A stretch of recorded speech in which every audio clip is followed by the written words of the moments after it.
Hello everyone. Welcome to another part of What If Deku Ran an Orphanage.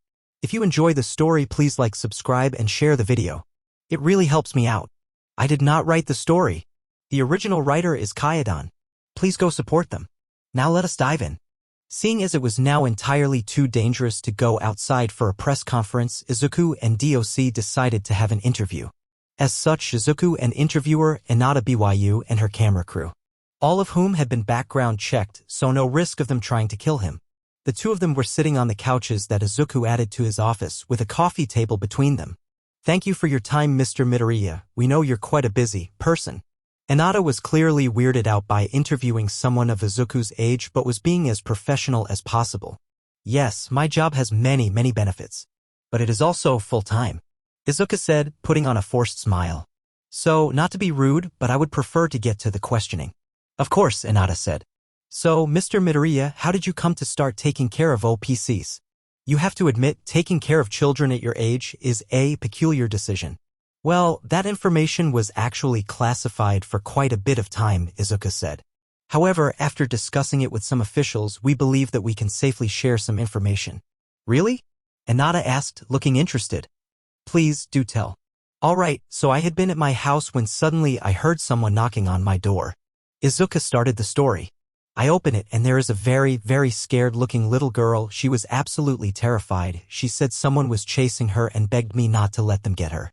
So naturally, I ushered her inside and closed the door. Of course, all that did was buy me a bit of time before the villains broke into my house. Turns out, the villains she was getting chased by were the Yakuza. The Yakuza? Inada said, looking a bit surprised. Yeah, them. Fortunately, I was able to act quickly. I hid the girl under a pile of laundry, not the most sanitary way of handling things, but I figured maybe they wouldn't check there, and then I got my phone, set it to record, and hid it before I pretended to be asleep, using headphones to make it seem plausible that slept through their break-in. That seems like a lot to think of in such little time, Inada pointed out. Seems like you're a quick thinker. Wait, you recorded the Yakuza breaking into your house. That's right. Izuku nodded. You might have heard about the story of the anonymous boy that took down the Yakuza. I was that boy. Really? Inada's eyes widened a bit. Well, it's not like I took them down single-handedly, Izuku said quickly. Sir Naitai's agency had been investigating them for years. They just needed a bit more direct proof of wrongdoing to get the ball going. I was pretty much the straw that broke the camel's back. Still impressive nonetheless, Inada said. It was hard for Izuku to tell if she was just being formal or if that was genuine praise.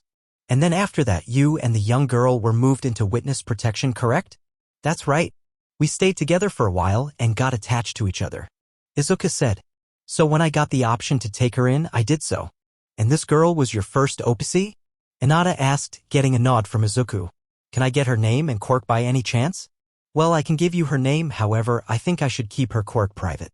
She's a shy girl, so sharing too much information about her feels wrong, Izuku told her. That's fair. Inada agreed. So her name? It's Eri, Izuku answered. Eri, why was the Yakuza after her in the first place? Inada asked. You see, Eri is the granddaughter of the former boss of the Yakuza before Kai Chisaki, aka Overhaul, took over, Izuku explained. So after the old boss fell ill, Chisaki decided to take care of his granddaughter out of respect. Unfortunately, Chisaki was a piece of literal human garbage, and was horrible abusive towards her, inflicting punishments that border on torture if she even thought of disobeying him. Even frequently using his quirk on her, in effect, killing her and then bringing her back multiple times using his quirk. Oh god. Izuku could tell Inada looked genuinely disgusted by that. What a monster. I am aware. Trust me. Izuku grimaced as he recalled reading Chisaki's experiment notes and documents. But moving on with the story, that was only the first OPC I happened to bump into. First? You just happened to bump into 2 OPCs by accident, Inada asked. More than 2, but we'll get there, Izuku said. One day I went shopping with Eri. I found that many of the shoppers had been turned to stone.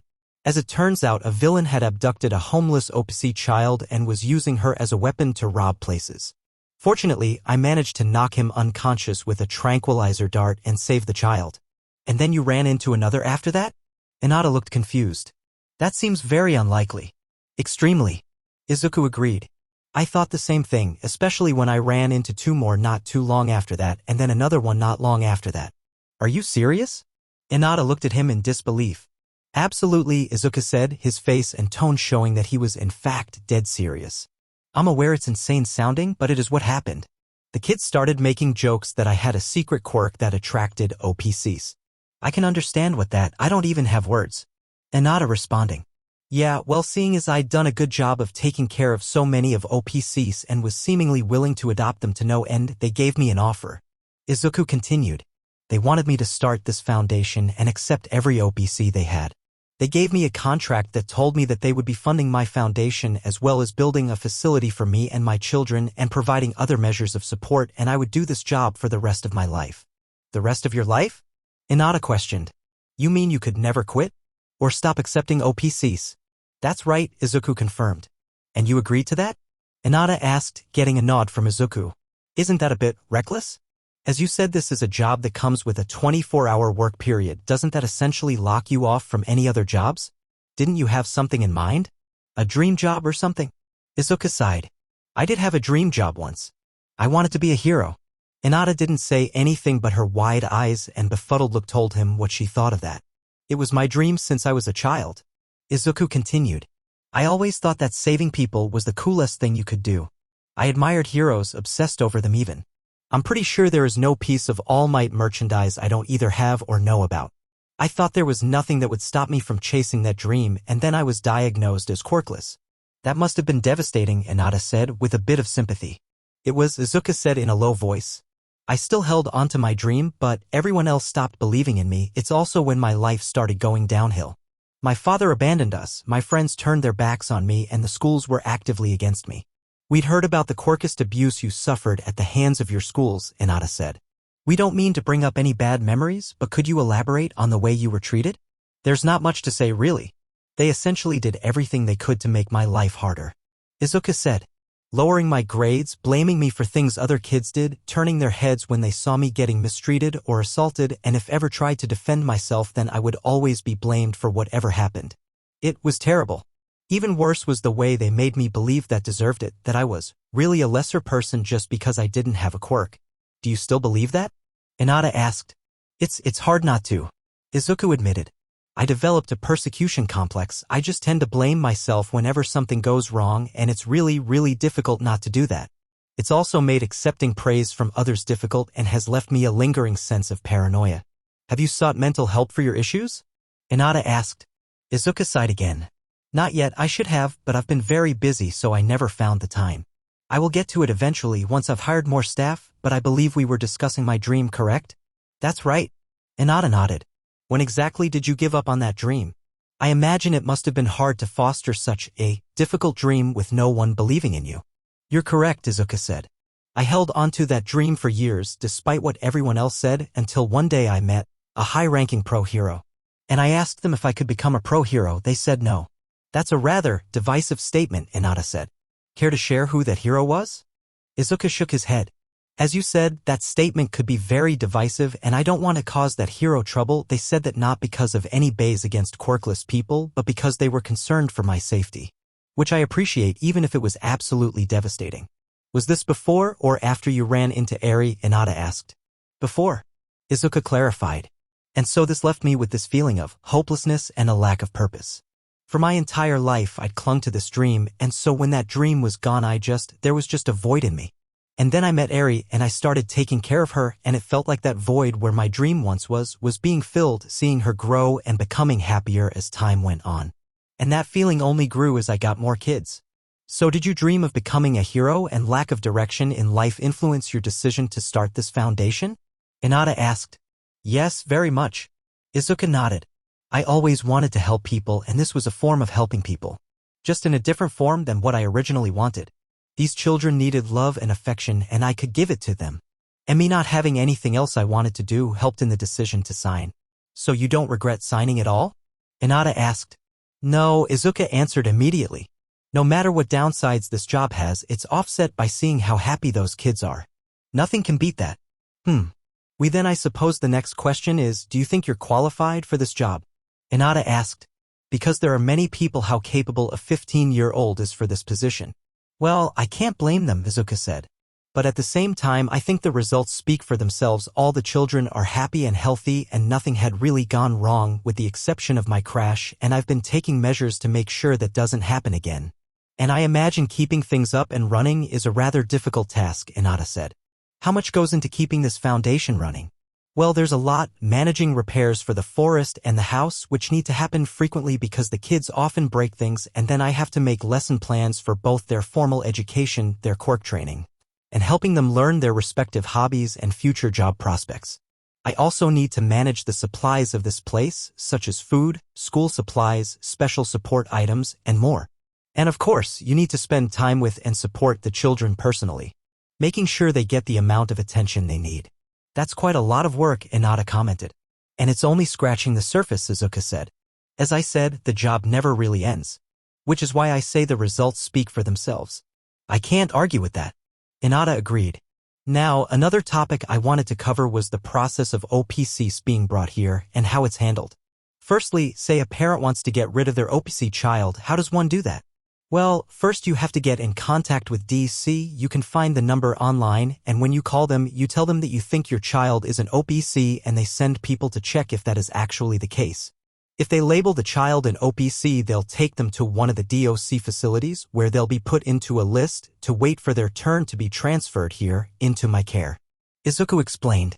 Okay, so when you obtain these children, are they legally your children, or are they still adoptable? Inada asked. Well, I'm not listed as their father, only their legal guardian. Izuka clarified.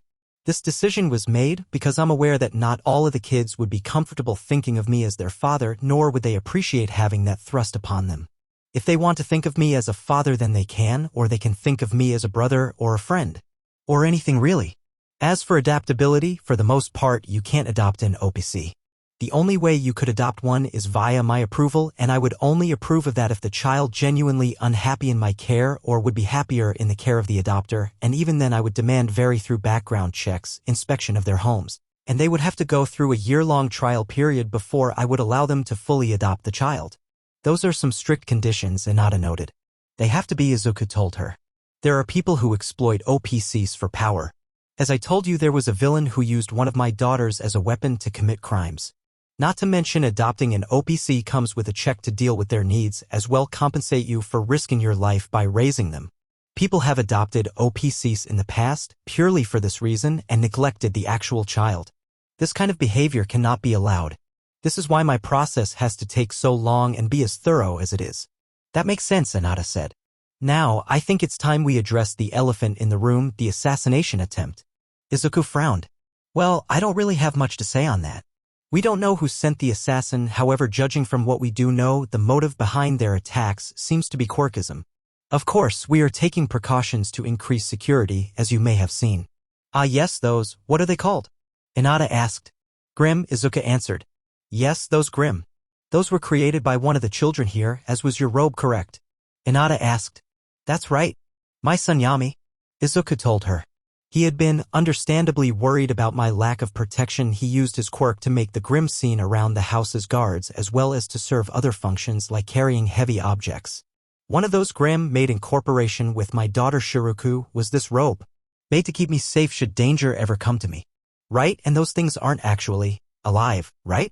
Inada asked, looking slightly disturbed. No. The Grim are pretty much robots made of solidified negative emotions. Izuku explained. They may mimic living beings and share many of the same functions, but they have no actual will or minds of their own. That must be rather handy, Inada commented. Tell me, are the children living here comfortable with those things around? Mostly, Izuka answered. Many of them were rather off-put by them at first, but considering that they are also given control of them, they got over pretty fast. And while there are one or two of them that are still uncomfortable around them, I make it pretty easy to avoid them if you really want to. I see one last question. Does producing those Grim cause any negative effects on the boy? Inada asked. No. Izuka shook his head. Yami's quirk has no immediate drawbacks. Its only weakness is that it requires him to absorb negative emotions as fuel. Without those, he can't make any more Grim. Other than that, he can make as many as he pleases with no drawbacks. I see, what a powerful quirk, Inada commented. Tell me, have any of the children considered becoming heroes in the future? Many of them have, yes, Izuku affirmed. As you know, this place holds children with extremely potent quirks, so it makes sense that many of them would wish to use that power to defend others. I have a room designed for the children to train their quirks with specialized equipment suited for them. Of course, I have to keep close watch of them while they train to make sure they don't go too far while sparing. Of course, they're not under any pressure to go down the hero track and they're free to choose any profession they wish. Well, next I would like to talk about funding, Hinata said. Surely this place must cost a fortune to maintain, not even counting the surrounding area. Is this all paid for by DOC directly, or is DOC paying you to deal with this? DOC paid for the construction of the house and purchase of the land, Izuku explained.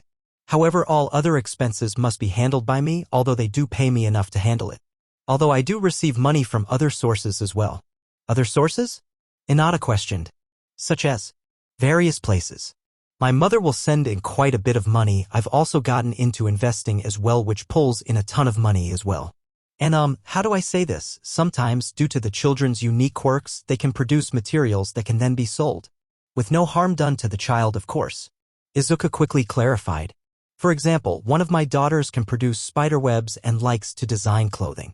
Really good, high-quality clothing, by the way, but regardless, she likes to produce them using her webs. This, of course, means that she'll have a lot of extra pieces of discarded webbing that she throws away. Spider webs can, of course, be sold in high quantities for quite a bit of money.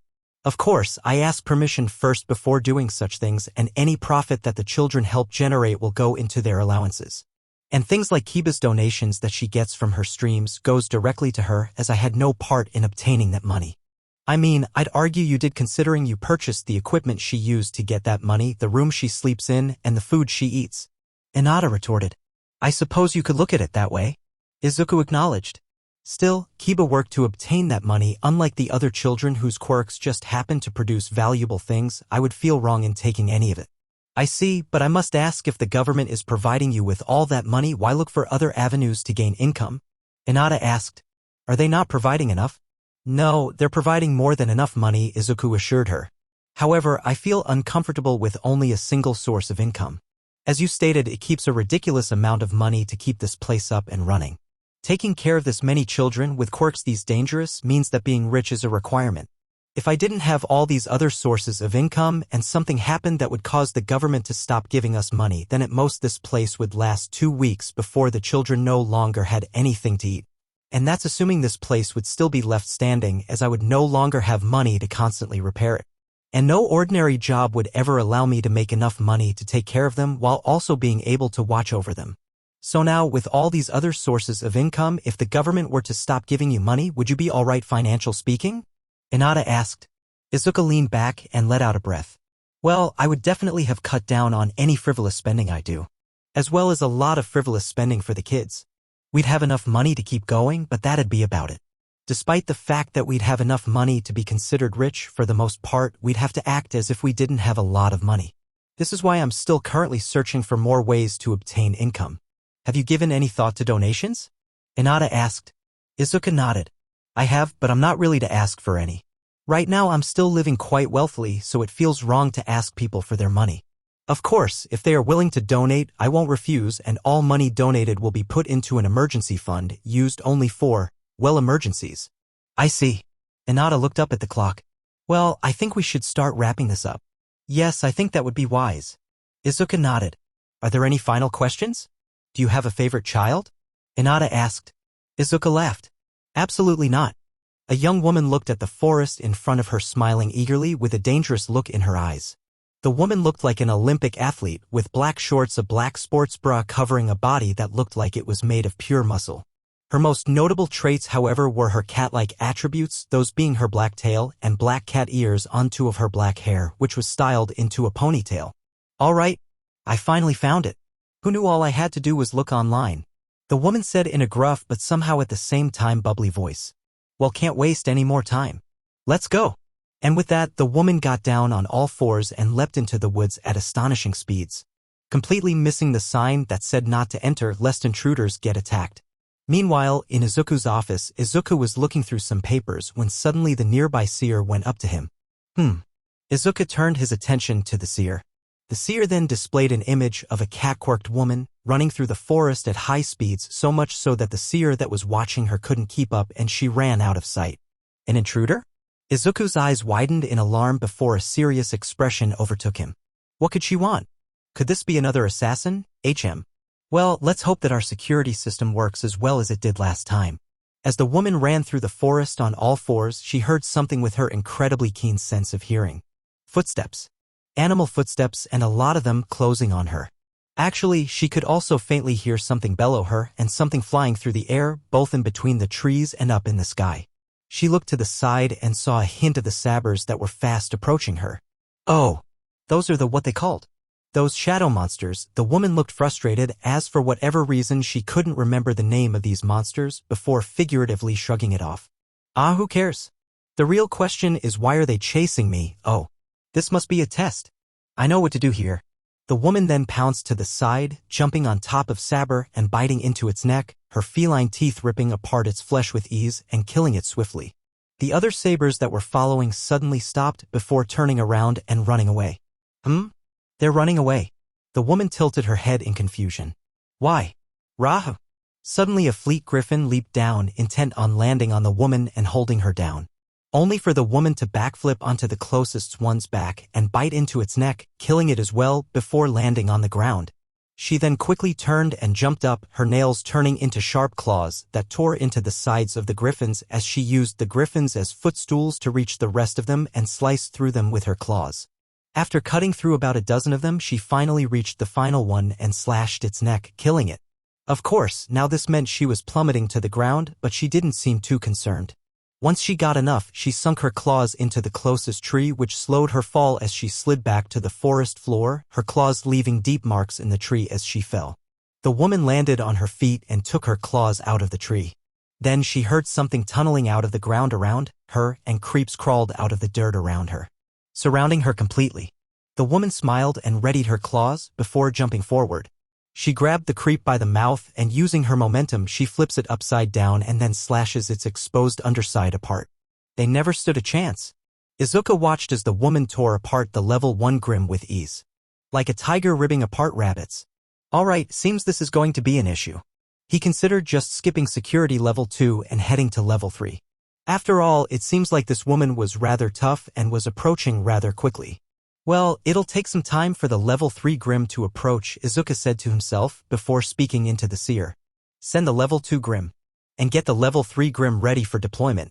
The woman was once again running on all fours towards the house when she heard more enemies coming towards her. Then, in front of her came a swarm of ravagers screaming at her. Ow! The woman winced as the sound hit her ears, causing her to fold them down. She grit her teeth in anger and bared her teeth at the swarm, ready to tear them apart. She jumped into the swarm, claws out, and slashed at the area around her, tearing apart dozens of the bat-like Grim before doing it again and tearing apart another dozen. The ravagers all came at her, attempting to swarm her and bit and slash into her flesh, but she tore them apart with her claws so easily and with such speed that it became difficult for them to get close, and any that did she grabbed with her mouth, before biting down on them with her fangs, crushing them in her jaw. All in all, the swarm only held her in place for a few minutes and didn't get more than a couple of scratches in before they went down. Once the swarm had been dealt with, the woman proceeded to keep going on, running. She ran forward into a clearing where she found 5 Borbotusk and a pack of 10 Beowulfs coming at her. The Borbotusks were rolling towards her Sonic the Hedgehog style and approaching her quickly. She just grinned and charged forward even faster. Then just as the two were about to collide, she reached forward, grabbed its tusks, and jumped, leaping upwards and taking the Borbotusk with her, flipping in the air and turning the Borbotusk over before slamming it down onto its back as she landed. She then slashed its exposed underbelly open, killing it as the other Borbotusks rolled past. The other 4 Borbotusks stopped, uncurling before charging at her. However, the woman was much faster and she rushed past them, sinking her claws in the small lines of unguarded fur on their back and making deep slashes in them as she ran past, killing 2 more of them. She then ran over to one of the other Borborusk and lunged forward and thrust her claws into its side, nearly impaling the monster, killing it with ease, before running over to the last one and kicking it over, and sinking her claws into its exposed underside. With the Borbotusk dealt with, that only left the Beowulf pack, which was quickly approaching them. But they were absolutely no issue for her at all as the woman charged forward at alarming speeds and expertly slicing through the throats of the Wolf Grim as she ran through the pack until she was behind them. In about 5 seconds, she murdered the entire pack. Then 2 more Grimm came into the clearing, Ursus to be specific. The 2 bear Grimm approached the woman, standing up on their hind legs and getting ready to slash at her, only for her to slash open their throats in a second. With those 2 dead, the woman was about to get going. 3 King Taijita came in from all around her. The one in front of her charged at her with its black head, with its fangs bared. The woman jumped over its attack and landed on its head and just went to town, slashing away at the back of its head until it went limp.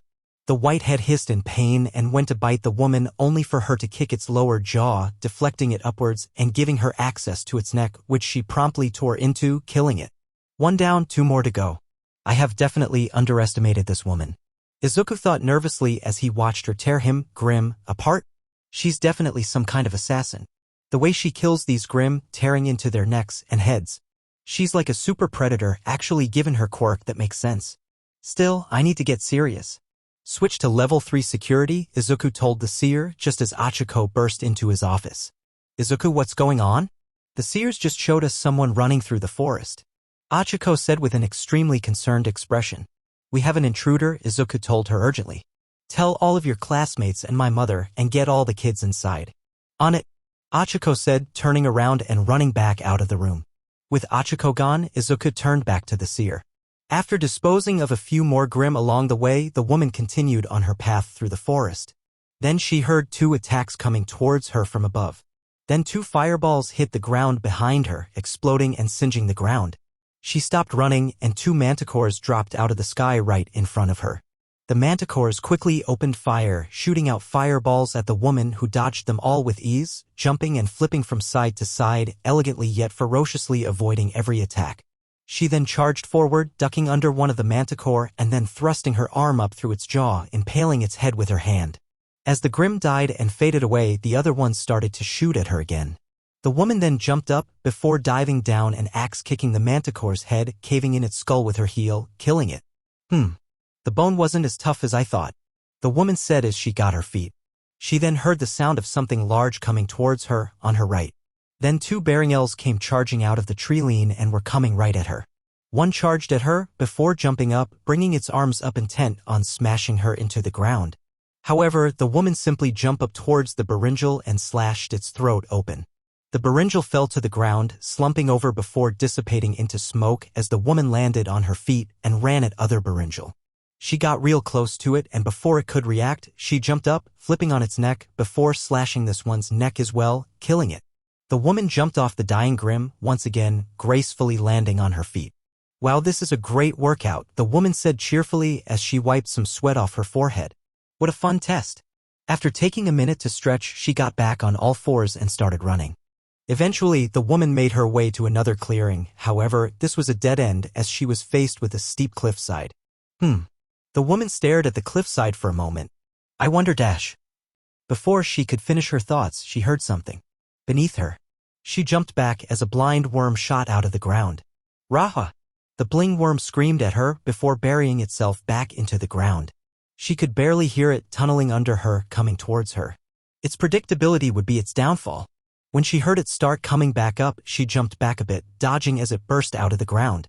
Then she quickly jumped at it, digging her claws into its exposed belly and tearing a hole in its flesh open that was big enough for her to crawl inside, which she did. Raghi! The blind worm thrashed about in pain as it felt the woman tear up its insides until eventually it flopped onto the ground and turned into smoke, eventually releasing the woman. Wasn't as bad as I thought, the woman said as all the Grimm guts dissipated off her. Thought that would be grosser. As she dusted herself off, she looked back at the cliff. I wonder if I can dash. Once again her thought was interrupted as she heard something coming towards her. Something really big and something really slow. It would likely take whatever that was a few minutes to get towards her and she could easily avoid it. But where was the fun in that? Instead, she decided to take a bit of a break, catch her breath, do some stretches. She had no idea how long this test would be, so it was important to pace herself. And so after a few minutes of rest, it came. The Goliath. Oh, you were a big boy. The woman licked her lips in anticipation. Let's go. The Goliath charged at her, at the same time the woman also charged at it. She jumped up onto its back, turned around and went to slash at the back of its neck. Since it was thick, it took a lot of slashes, but since the Goliath was so slow and heavy, it's not like it had any way to get her off its back. So all it could do was scream in pain and run around as the woman's claws dug into it. After half a minute, she managed to do enough damage to kill the thing, causing it to collapse and dissipate. Wow, that thing's skin was pretty tough, the woman said before turning back to the cliff. All right, let's go. The woman then ran up to the cliff and jumped onto the side, embedding her claws into the rock before climbing up the cliff. After getting to another clearing, the woman sat down behind a rock. Phew. Man, this forest is big. She sat down for a bit, resting her feet after all that running and fighting before looking towards the forest. Hey, you've been following me for a while. Do you want to fight or something? There was a short pause before suddenly she used her hands to push herself up into the air, dodging an invisible slash attack that created 4 claw marks in the rock behind her. The woman landed on the rock, grinning down at her invisible attacker. Ha! Nice try. But I can hear you. It was then that the hound made itself visible, standing on all fours and glaring upwards at her. Then the woman jumped up and went to dive kick the thing in the head, but the hound jumped back, avoiding the attack. The hound then changed its form, standing upright, before reeling its arm back and then shooting it forward, its arm extending like one of Kyodon's tendrils. The woman then ducked under its stretchy arm and slashed it apart as she ran towards the hound. She got up close to the creature and was about to slash at its neck when suddenly a thick piece of armor grew there. Of course, she slashed at it anyway. However, the armor proved to be too tough, and while she did leave a few claw marks, it was nothing too deep. The hound then swung its head down, intent on taking a bite out of her shoulder. She dropped to the floor to avoid the bite and then rolled over to the side before jumping back onto her feet. There she saw that the claw marks she left in the hound's armored neck was healing rapidly until was good as new. Oh, this thing is gonna be tough. The woman smirked before getting into an offensive stance. All right, let's test the limits of your healing, shall we? Whoosh. The woman dashed forward, going much faster than she had been before, meaning she wasn't holding back. In a flash, she ran past the hound, slashing its chest, before quickly circling around, running back and slashing it again, before turning back around and running back at it, this time slashing its back. The woman ran circles around the hound, slashing up its body heavily. However, the hound seemed mostly unaffected despite taking massive injuries, although these injuries didn't last long as it regenerated very quickly. Seeing as her opponent seemed mostly unaffected by her attacks, she decided it was time to go for a fatal blow. She jumped back before doing some backflips away from the hound before getting into a pouncing stance and then launching herself at the grim with explosive power. Shink! She thrust her arm right through its heart, impaling him like a spear. And the hound looked about as unaffected by this as it did by the rest of her attacks. In fact, this attack would prove to be a huge error as the woman felt the hound's body hardened both inside and out as more armor formed around her arm, locking it in place. Oh shit, the woman said, realizing that this mistake as she tried to pull her arm out to no avail. Shit. The hound raised it up, its arms ready to attack the woman. However, she used her other arm to quickly cut both its arm off. She then jumped up, getting her feet onto its chest as she tried to force her arm out of its chest. And after some pushing, she finally managed to dislodge her arm from the monster. She fell to the ground, backflipping away from the monster once more. Alright, so attacking its body is no good. No matter how fast I attack it, it'll just keep regenerating. But it has to have a weakness. Let's try its head. The hound grew its back, its arms, and in fact, it grew some more arms as well, 2 more to be precise, right in its chest. All 4 arms shot out, extending to try and catch the woman in her claws. The woman shot forward, ducking under one of the arms and slashing it before ducking to the left to dodge another one and then jumping up to dodge the 3rd arm before kicking away the last arm that came for her midair. She dived down at the hound with her claws pointed at its head. The hound jumped back to avoid her. However, the woman simply lunged forward at it and landed on its chest while grabbing its head. She then dug her claws into the side of its neck and started trying to pull its head off. Meanwhile, the hound's 4 extended arms grew back and turned around before rocketing towards the woman that was ripping his head off. Grrrr. The woman grunted as she slowly tore the beast's head off its body. Rah! Then with one final pull, she ripped its head off. Fortunately, after this happened, the hound's body went limp and started to fade into smoke. That's not to say the hound was dead, its head was still very much alive and snarling the woman. The woman saw that it was quickly growing back its body. If she left it alone, he probably fully healed back its body in a minute or 2. Not that she'd let it. She immediately dropped his head to the ground and stepped on it, slowly crushing its skull until... Splat! She crushed its head and the brain that was inside. Ew! The woman said as realized she got child brain all over her foot. As she wiped the brains of a 7-year-old boy off her foot and onto the grass, a seer watched her from the shadows. Okay, so she defeated a hound. Crap. All right. No more holding back. Izuka said to the seer. She wants a fight. Then she'll get one. Initiate security level 4 and get the other 2 hounds. He would not have his family threatened. Even if he had to unleash hell on this woman. Hopefully she'd survive at the very least. After all that traveling and fighting, the intruder was quite thirsty. Thankfully, she was able to sniff out a nearby lake, which she then booked it to immediately.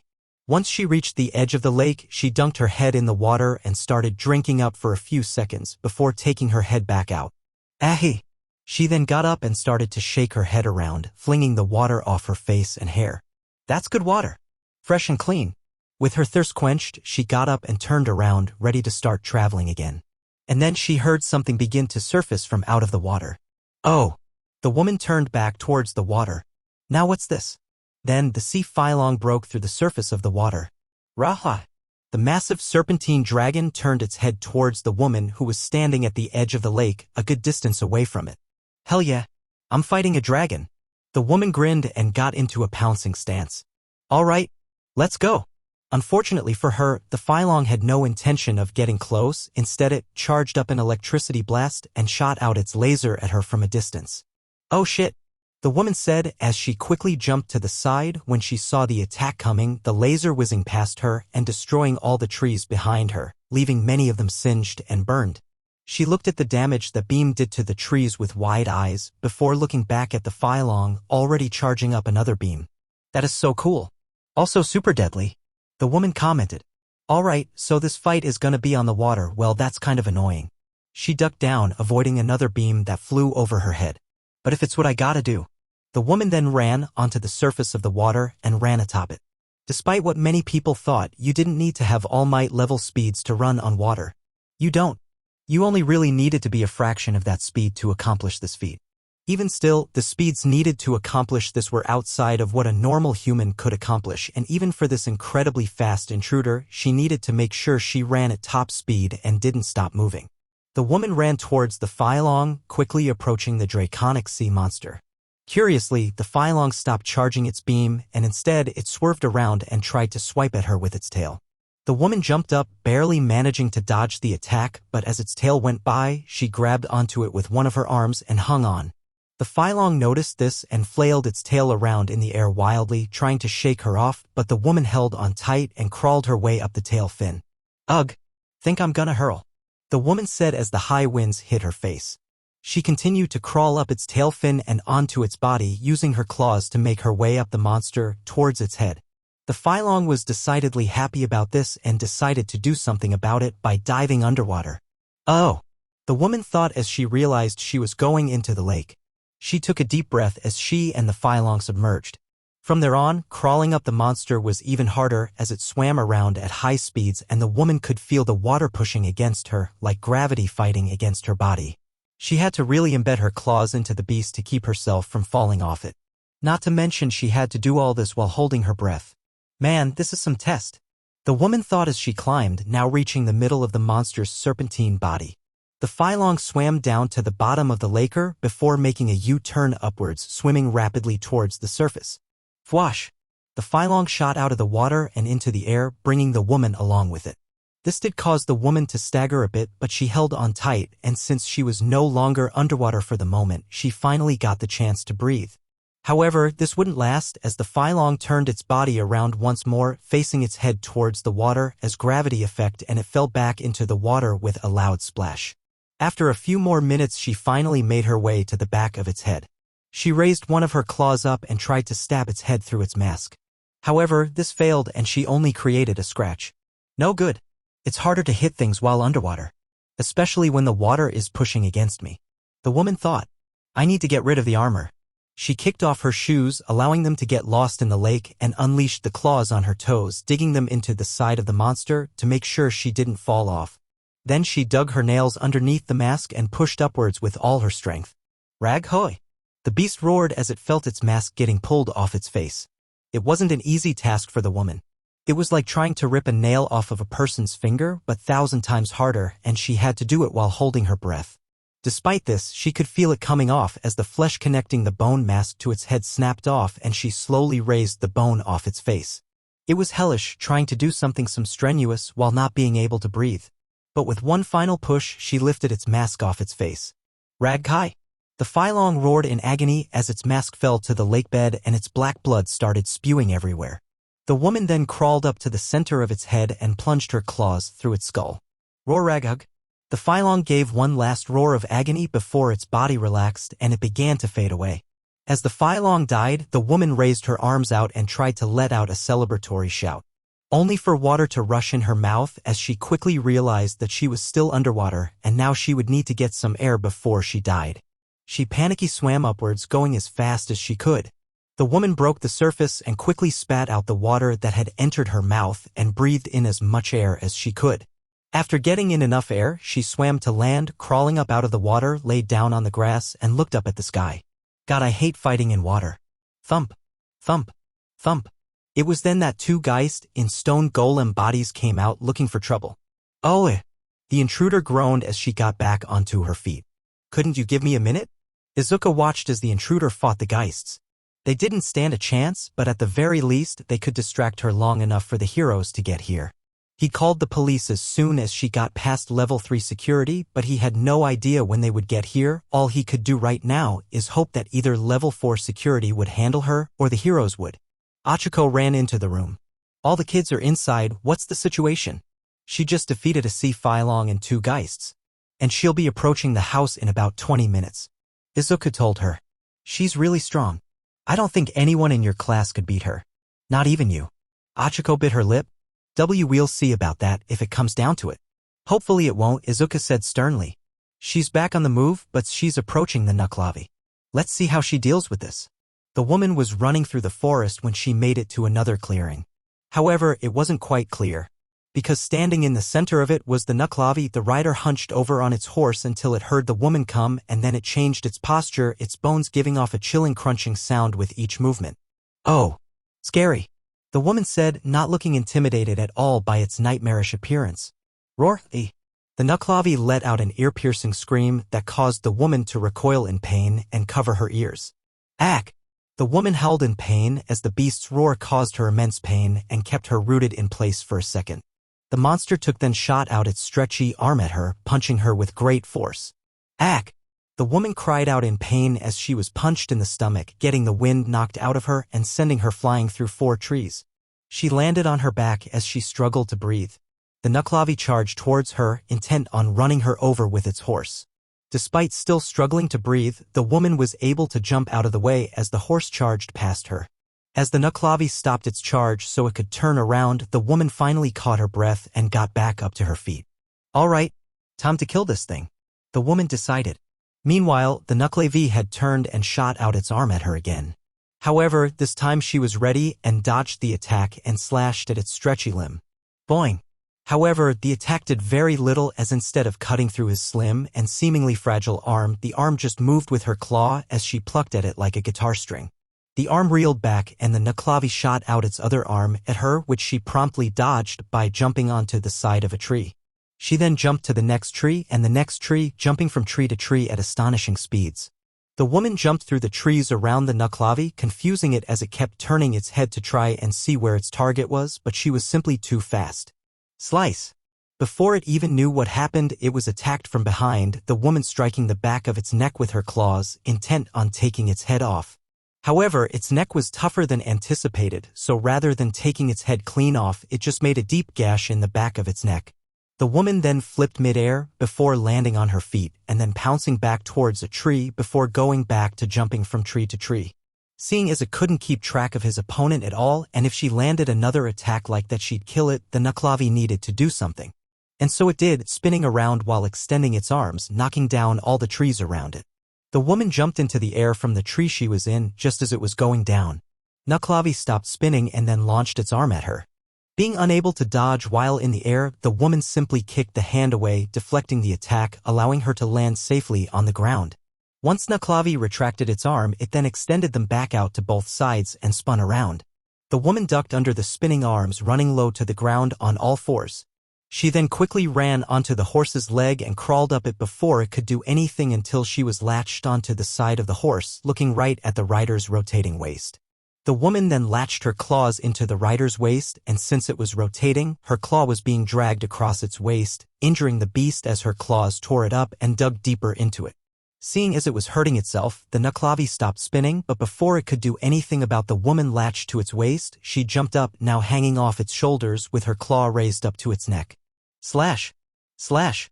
Slash! And like a lumberjack chopping away at a tree, the woman slashed away at the Nuklavi's neck until it was severed and his head came off.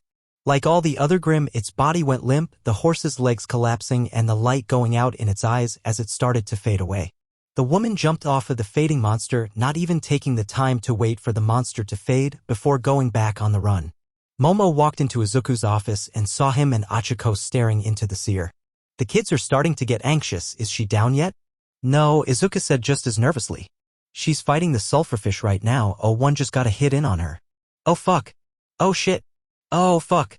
Momo heard the woman yell, causing her to wince slightly. The sulfurfish is something that she wouldn't sick on her worst enemy, but she was rooting for them to at least weaken the woman. Will those defeat her? Momo asked. Absolutely not. She's already taken out about 100 of them. Izuku said. But given how many there are, it's gonna take her a while. This should hold her long enough for the other Grimm to get close. The hounds should be approaching the house now, and the wyvern is approaching her location. Can any of them defeat her? Momo asked. Maybe, Izuku said. She should be getting tired by now. Class B couldn't even get past level 3 security, and there were 20 of them. Momo thought aloud. And this woman is fighting level 4 Grimm by herself. These are the kinds of enemies we'll have to fight one day. We have so far to go. Well, we'll have to get ready quick, Achiko said, giving Momo a determined look.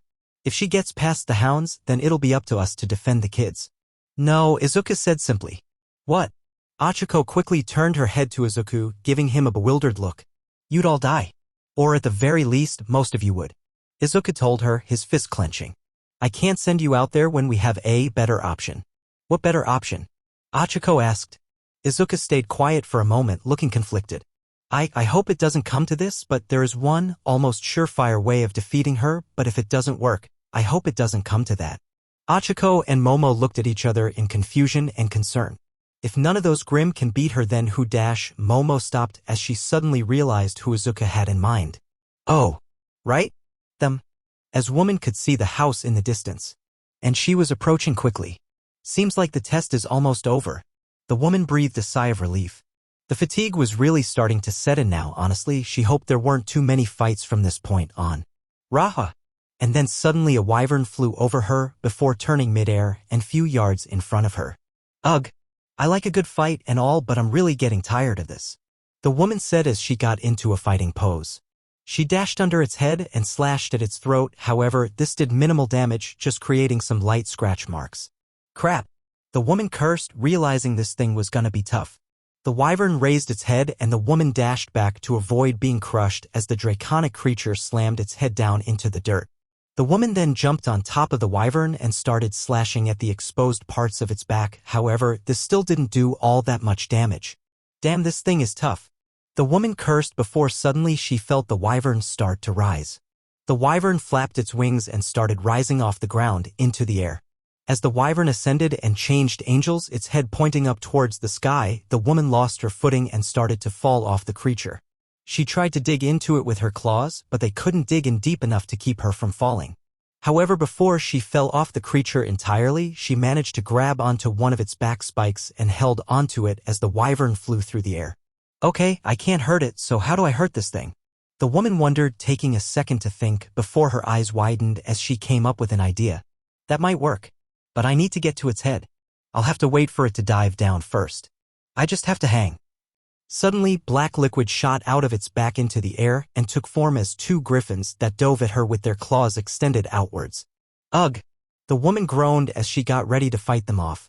The first griffin had its claws batted away by the woman before she slit its throat, before repeating this process with the other griffin.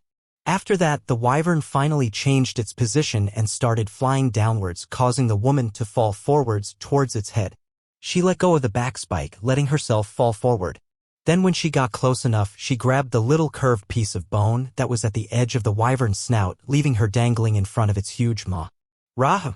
The dragon roared as it tried to snap forward and eat her, however, all this did was flail her about. You want a taste of me, big guy? The woman shouted. Well, bon appetit. She then swung her legs back and then swung forward and let go of the snout, flinging herself into the dragon's mouth. The wyvern closed its mouth, not wanting its prey to fall out as it felt them go down its throat. And for a second, the beast thought it had won. But then it felt the woman tearing apart its insides. Raha! The beast stopped flapping as it felt the horrible pain of its insides getting torn apart by sharp claws. Crash! It fell to the ground, kicking up wind and dirt around it. The beast trembled a bit before going limp, dying and fading away. And as the wyvern fully faded, the woman was left there, lying on her back, taking a bit of rest. Ugh! The woman groaned again. I really hope that was the last obstacle. A few moments later, the woman got back up and went back to running towards the house. It took a few minutes, but she finally reached the front gates. Finally, the woman said as she crouched down and got ready to leap over the gate. When she heard something behind her, she took a deep breath and turned around. All right, come out and fight me.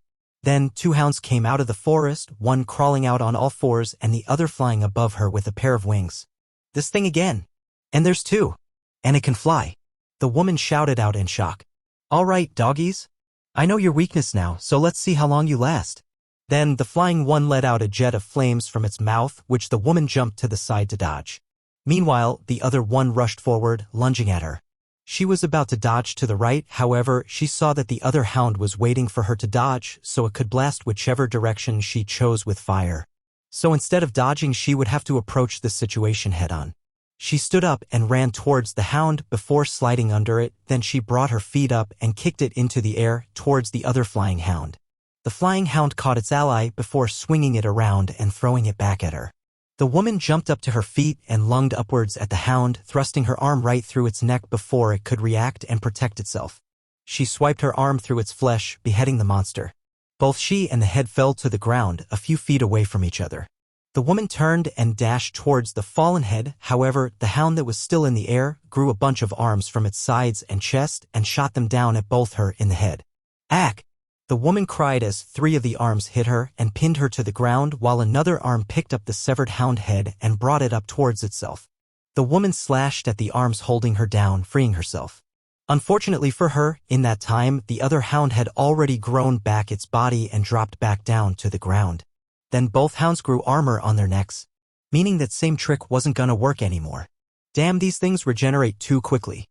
If one of them can distract me long enough, then it won't matter if I behead one of them. I either have to destroy their heads or behead them at the same time. The woman said before her ears detected something odds. What's that behind me? The woman then jumped to the side, just in time as a grim apple landed where she just stood, biting into the ground. Is that an evil apple? The woman said in disbelief. She looked behind her and saw that the tree behind the gate, swinging its branches upwards, tossing grim apples into the air to land on the battlefield. What the fuck? She didn't have much time to be confused about this as the grounded hound charged at her from her right while the flying hound dived at her from the left. So she ran straight ahead, past both Grim and then backflipped to avoid another apple. Both Grim turned around to face her, but then the flying one got hit in the face with an apple which gnawed into its face, seemingly unable to determine friend from foe. The flying hound pulled the apple off its mask, however, there were some light scratch marks, which quickly healed. Okay, its armor's not as tough as I thought it was. I can use that, the woman thought. And maybe I can use these apples too. More apples rained down on them and a few of them were heading downward near the woman. She jumped up and kicked a few of the apples at the hounds. The one on the ground jumped to the left to avoid them while the flying one breathed fire to incinerate them. And while they were distracted doing that, the woman ran to the right of the flying one and lunged at it. Seeing as its mouth was preoccupied shooting fire at the apples, the hound had no choice but to grow 2 more arms out of its side and launch them at the woman. The woman smacked the first arm away but then grabbed the second one, flipping midair and tugging the arm, using it to launch herself at the hound even faster. The woman landed on top of the flying hound, wrapping her legs around its neck. She raised up her arms and then launched her left arm forward in a thrusting motion, striking the hound's armored head and creating a large crack in the armor. Just as she was about to plunge her other arm forward and impale the thing's brain, however, the hound had other ideas. Arms grew out of the hound's back and grabbed the woman's arm, holding it back, before the other arms wrapped around her entire body, trapping her on top of the hound and holding her in place. Ack! Let go!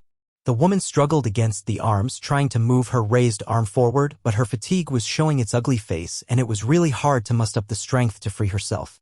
The hound rotated its head around, pointing its maw at the woman, and opened up.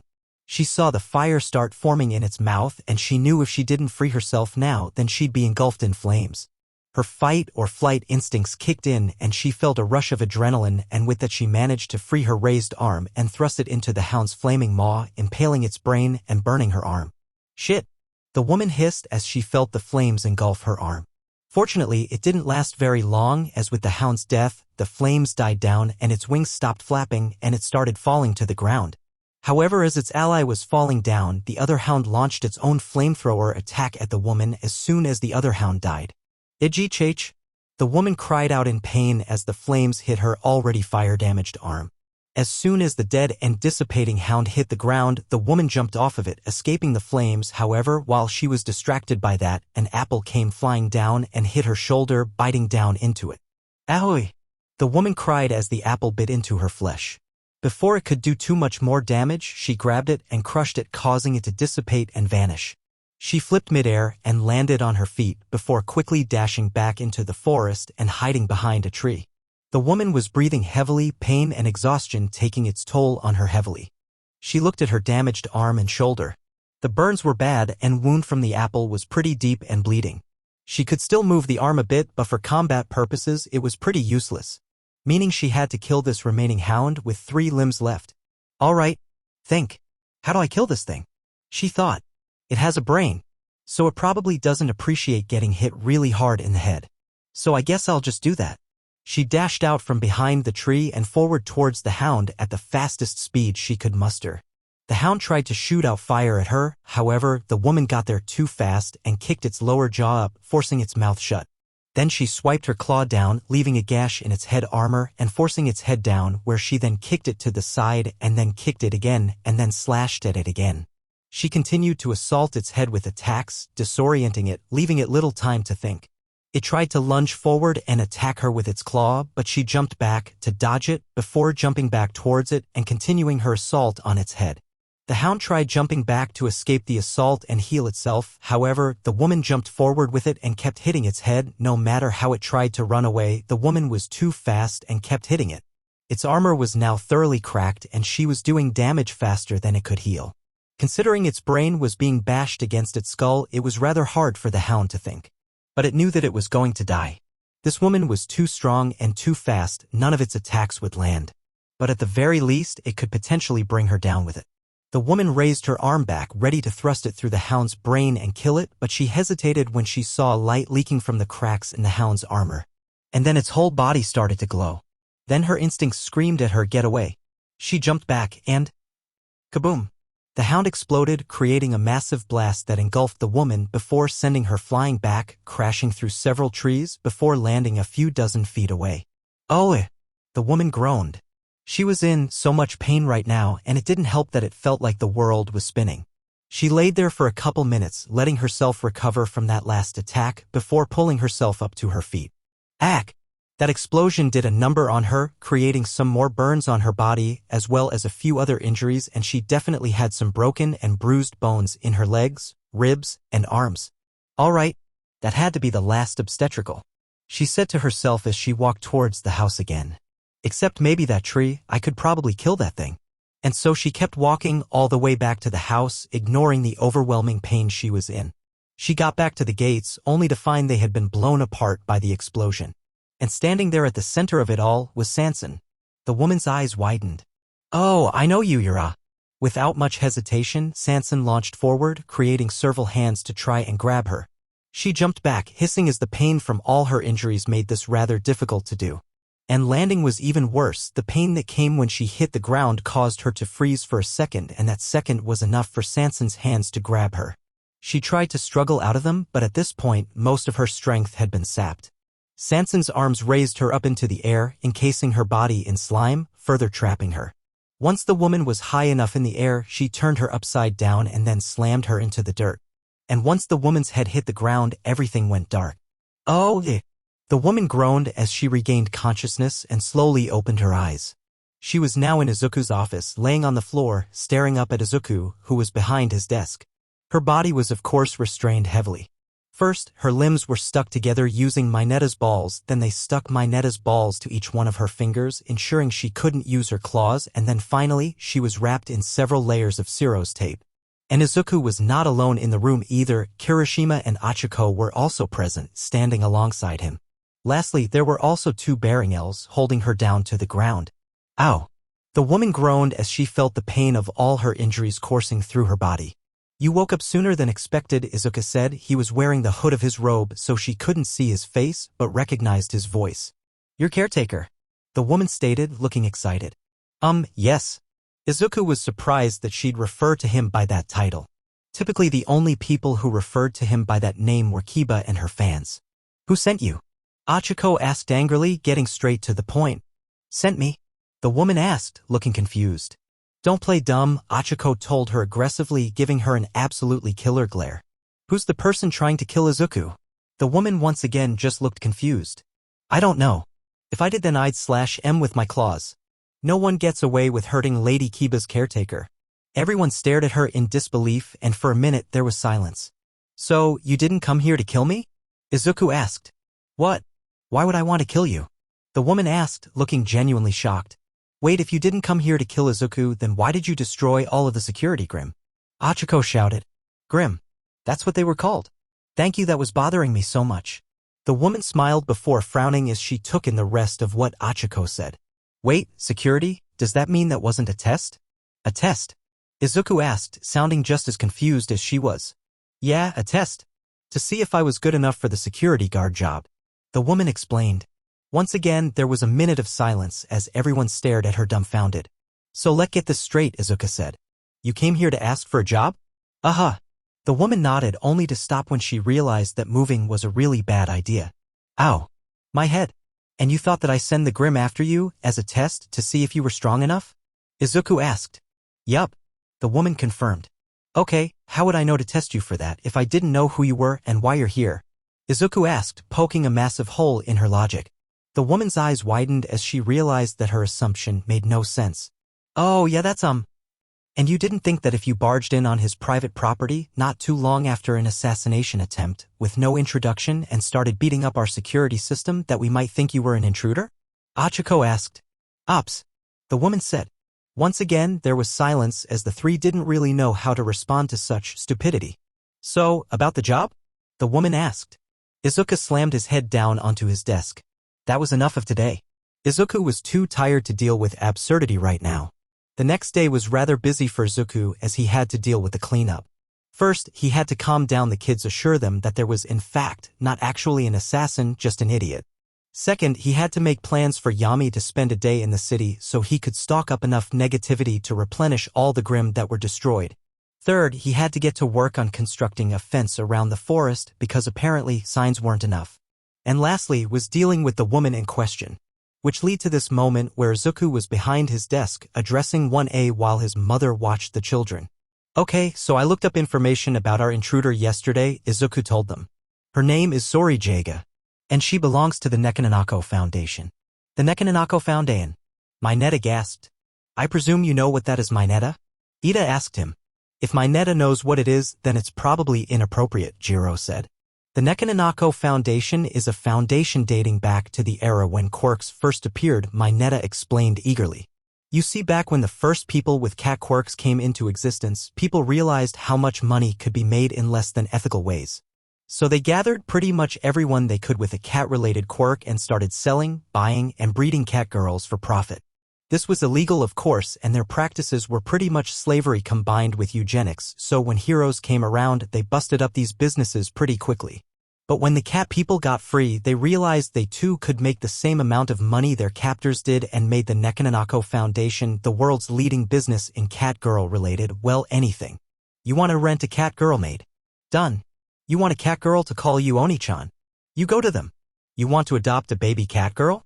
You can get that too. Every cat girl is bred and trained to be the best in their field. And that typically means they're all either super cute or super hot. So basically, they take people with cat quirks, pay them to have sex with each other, then either sell the baby to someone who ordered it or train them from birth and essentially force them to be fetish fuel for money, Toru said. No one being able to see the disgust on her face. Well, I mean it's less hot when you say it like that. Mineta responded. Leave it to Mineta to know the history of a morally shady company that runs on cute girls, Zero said. Well, thank you for saving me the trouble of explaining it at least, Izuku told him. Anyway, Sori is one of their new lines of combat cat girls, meant to be rented out as bodyguards, called Combat Girls. That name is terrible, Shoji stated bluntly. Yeah, anyway, her quirk is called Ultimate Breed, Izuku explained. Essentially, after a couple hundred years of breeding different cat girls together, she a perfect mix of every big cat you can think of put together to create the ultimate feline predator, combined with human aspects to make her even more deadly. She's stronger, faster, and tougher than any other cat girl in existence. At least that's what the website said, and after seeing what she did to the Grimm, I'm inclined to agree. She even got a bodyguard license at an astonishingly young age. A bodyguard's license was a lot like a hero's license in that allowed the use of a quirk to combat criminals, but it was much more limiting.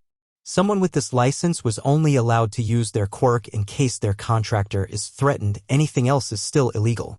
Getting one isn't extremely difficult though, as the test was said to be hard, that with all the training you'd need to do to pass it, you might as well just become a pro hero. As such, most people opted to just become pro heroes instead, as being a hero came with fewer limitations and more fame. As such, people with bodyguard licenses were rare but very powerful. So why did she come here? Todoroki asked. Well, after the police took her away they got the full story, Izuku told them. Apparently, she was a huge fan of Kiba, and after seeing the assassination attempt on me and then realizing that I was hiring staff, decided to see if I would hire her to be part of security. It never occurred to her to just call me ahead of time or use the front gate, and when the Grimm started attacking her, she thought we were testing her to see if she was skilled enough for the job. So she's just an idiot then, Jiro said. Yeah, geez, even I'm not that dumb, Kaminari commented. So what do we do now? Momo asked. Sue them. Well, I have a meeting with a representative of their company to discuss how we'll handle this going forward, Izuka said. Which is why I called you here. I need you to make sure the kids stay away from the office and don't do anything regrettable in retribution. The meeting is in an hour, so I would prefer if you did this now. Understood. The children will be under our watchful eyes. Ida said. Class 1A. Time to get to work. Right? They responded. An hour later, the representative had arrived. Izuka didn't know what to expect, but he did expect this. The representative was around his age seemingly and was of course a cat girl with long pink curly hair and pink ears and a tail, wearing a rather provocative red dress that gave pretty much everyone a clear view of her feminine assets. Assets that she had an abundance of, to say the least. Alongside her were two much taller and older bodyguards wearing the same outfit Sori was wearing, implying it was some kind of uniform. One that showed off more skin than Izuku was comfortable with. Although given that this was a company that sold based on cuteness and sex appeal, maybe this is exactly what he should have been expecting. And to be fair, it was pretty effective, as Izuku's face immediately went red and he had to banish quite a few stray thoughts away. Hey there, she said in a voice that was obviously meant to be seductive. I'm Yutara Siku, and I'm the representative of the Nikananko Foundation. A pleasure to make you acquaintance. She gave him a wink and slowly sauntered her way to the seat in front of his desk. Hello, Izuka said, taking a moment to compose himself. I am Izuka Midoriya, head of the Midoriya Foundation. It is nice to meet you as well. Now, I believe we should get down to business. Right? Business, she said before putting on a fake sad expression and holding her finger up to her lip. We are so sorry about what happened with Sori. She's always been the dullest knife in the drawer, if you know what I mean. But she's so fast and strong, it's hard for us to keep an eye on her. Still, we'd be willing to do anything to make it up to you. Yutara then leaned over his desk, getting way too close for Izuka's liking and making his heartbeat way too fast. Anything. I have no intention of suing you, please stop, Izuka told her firmly, trying his hardest to look solely at her face. Yutara gave him a surprised look before leaning back. I see. It was then that her entire personality changed. The way she sat, moved, the look in her eye, the way she carried herself, everything became less seductive and more casual. So what is it that you want exactly? Yutara asked him, her voice far more serious. I've heard you're a nice guy and all, but I doubt you'd let us go scot-free after something like this. What I want is simple. I would like to have Sori Jaga under my employ. Yutara's eyes went wide. Excuse me? Look, I understand that this may come as a surprise, however, while her assault on my security was horribly stressful, it also proved two things. One, my security would be ill-equipped to take on extremely powerful villains. As while ultimately my security did greatly weaken her, I had to resort to sending out one of my own daughters to take her down. I don't think I need to tell you how much a failure I feel like as a father having to do something like that. Even if there was 0% chance she would lose, my children should not be fighting killers, at least not until they become pro-heroes. Izuku explained. And the second thing her assault proved to me is that she is extremely powerful. More so than many pro-heroes. As such, having her under my employ as head of security would make me feel a lot better about my kids' safety, as well my own. I see. Yutara purred, and Izuku see the wheels turning in her head as she thought of how to get the best deal possible out of this. Eventually, her expression settled into a sinister Cheshire cat grin. Well, I think we can come to an agreement where everyone wins. Normally, we don't allow things like this. We only offer rentals for services, however, given this incident, we're more than willing to be flexible and offer up her contract. For a price. Considering the offense she committed and how badly it'd look if this went public, I hope this price isn't too high, Izuku told her in a warning tone. Well, you have to understand she is our most powerful fighter, Yutara said. And we spent years cultivating her skills, training her, feeding her the best foods and vitamins to make her the perfect warrior. So in selling her to you, we'd be losing years' worth of time and money. We can ultimately make another one, but still, you understand her value, right? Of course. And you understand your situation, right? Izuku asked, his tone not wavering. Of course, she said without a hint of worry. Now then, shall we negotiate the price? Well, I really fucked up, didn't I? Sori thought as she laid in her hospital bed. It was 2 days after her break-in, and she was really surprised she was not in prison. Because in retrospect, she'd done something really dumb. Breaking into private property, destruction of private property, and illegal use of quirk. Seriously, how was she not in jail? Oh, I don't even want to think of what boss is gonna do to me. Sori grimaced. I'm gonna be eating cat food for months. Then suddenly, the door opened and Izuku came in, holding a clipboard. Hello, Ms. Jaga. Izuku greeted her formally, pulling up a seat next to her bed. See caretaker. Sori's eyes widened in surprise. Oh shit, I am so sorry about breaking onto your property and thrashing your security. Seriously, my bad. Izuku sighed. Well, thank you for the apology, and at the very least, you'll get the chance to make it up to us. Ha! Sori gave him a confused look. What does that mean? It means I purchased your contract from Nikananko, Izuku said, showing her the clipboard with her new contract. Her eyes somehow got even wider. Wait, really? Izuku nodded. While did nearly give me a heart attack, you also proved to be more effective than anything my security system has to offer. As such, I went out of my way to do this. It costs quite a bit, so please don't disappoint me. I can't believe it. I get work for Lady Kiba. Sori grinned with stars in her eyes. I won't disappoint you, sir. I'll start work right away. You're in a hospital bed. Izuku pointed out. Oh, right? Sori realized, looking down at her bandaged-up body. Izuku sighed. You can start once you recover from your injuries. Yes, sir. Sori responded, trying to salute him, only to realize that she still could not move. Please don't keep making this mistake, Izuku asked her. I can only promise to try, Sori responded. Yami was pouting. Honesty, it was one of the cutest things Izuku had seen in a little bit, however, it was his job to put a stop to it. It's fine, Yami, Izuku reassured him from behind his desk, giving him a kind smile. She got past all the grim, Yami said, still pouting. And she beat a lot of them so easily. And she is an extremely powerful fighter. Someone who passed the extremely rigorous test to get a bodyguard license. Something even pro-heroes admit is difficult. Izuku told him. To be able to almost defeat her at your age is extremely impressive. Yami's pout lessened. He'd seen the Sears recording of the woman fighting the Grim. He had to admit she was something beyond almost anything he'd seen before. Yami knew that he wasn't the strongest person in the world. Heck, he wasn't even the strongest person here. If he threw all his Grim at Sanson at once, he doubted anything would stop her.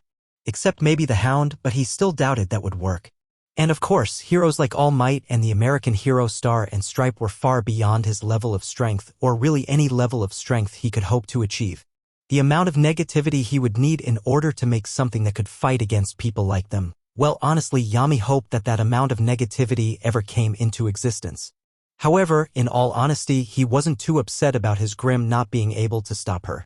Something he learned via observation is that all quirks have shortcomings.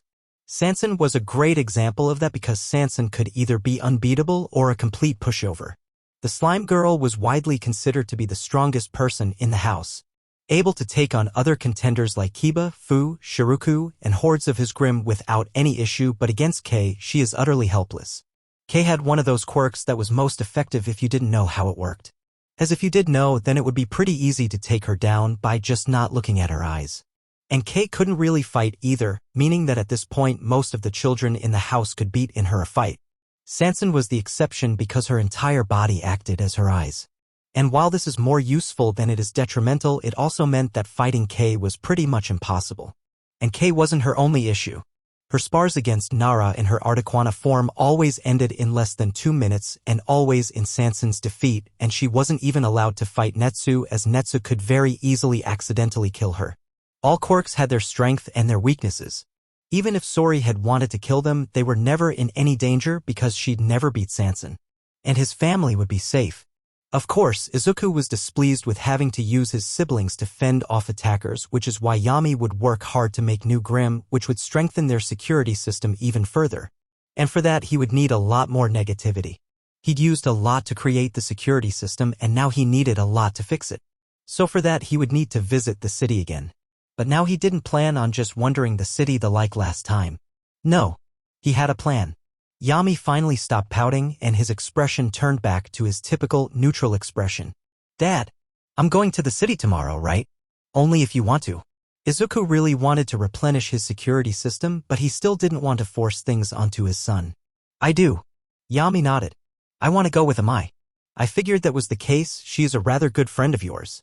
Izuku smiled. He was very pleased that one of his children had made a friend outside the house and would do everything in his power to allow Ame to interact more with his children. Show them the world wasn't so cruel. I already called her parents and they said she'd be delighted to go with you tomorrow. Yami nodded. Who's Shappa chaperoning us? Well, you'll get two. Mina's going with you and you'll also be driven around by Mr. Yagi. Do you remember him? He was the one who came here to supervise you all while we were at UA. You met him briefly. Izuku reminded him. Yami nodded and briefly was an understatement. As one of the kids who went to U.A, he'd only met Mr. Yagi for a few minutes. When he came to the house and when he left. The only reason he really remembers him is because he looked more like an undead than Fu did and that boy was an actual zombie. He doubted he'd be able to protect them much, but that is most likely what Mina was there for. Yami looked at the door. If everything went as planned, then they should be coming soon. A few seconds later, the person he'd been waiting for, Kyoku, barged into the room. Daddy, we need to talk. Kyoki, I told you to knock. Izuku lightly scolded. Sorry, Daddy. Kyoku quickly apologized before returning to looking worried and upset. We need to talk about the new employee. Izuku sighed. He knew this would come up. He already had a talk with his mother and Achiko about his decision to hire Sori. And he knew that he'd be having a similar discussion with Sori. I told myself that I wouldn't be upset about hiring outsiders, but really, Daddy. Her. She attacked the house. Kyoka protested. How can we trust someone like her to keep us safe when she attacked us? Izuku sighed. I told you she wasn't attacking us. There was a misunderstanding. She never meant to do me or anyone here any harm. And I've looked very thoroughly into her background. Believe me, she is of no harm to us. She even consented to a psychic probing. Which, if you don't know, is allowing someone to look through your mind for thoughts or memories that indicate you'd be a threat to your employer, which is us. It's something not a lot of people are comfortable with doing, and consenting to it in and of itself shows how innocent she is. We literally looked through her brain and found no proof that she wanted to hurt us. I know it's hard, I don't trust outsiders either, but it's what needs to be done. Kyoka didn't really have any argument against that. I mean, how could you really say she might be dangerous when you literally looked through their mind? Still, she didn't like this decision one bit. That woman had caused her so much stress when she heard about an intruder coming to kill her father and taking down their Grim, and now she was just supposed to forgive her? Forgiveness wasn't exactly Kyoko's specialty. Izuku knew this, and so he already had a plan to comfort her. He walked over to her and picked her up, bringing her back to his desk and sitting down before placing her on his lap and embracing her. Kyoku, what do you think a father's #1 priority should be? Giving out love and hugs. Kyoka answered, snuggling into Izuku's chest. Close. The number one priority of a father is to make sure his family is safe, Izuku told her. And yet I sent my daughter to fight a potential assassin. In pretty every situation, that is unacceptable. The only reason I even considered it is because I looked at her fighting all the Grimm and figured she didn't have any way of actually hurting Sanson. And I was right. But in the very slim chance I was wrong about that, then I would have sent my daughter directly into harm's way. And thought makes me feel ill. Izuku tightened his grip on the chair, anger and shame directed at himself coursed through him.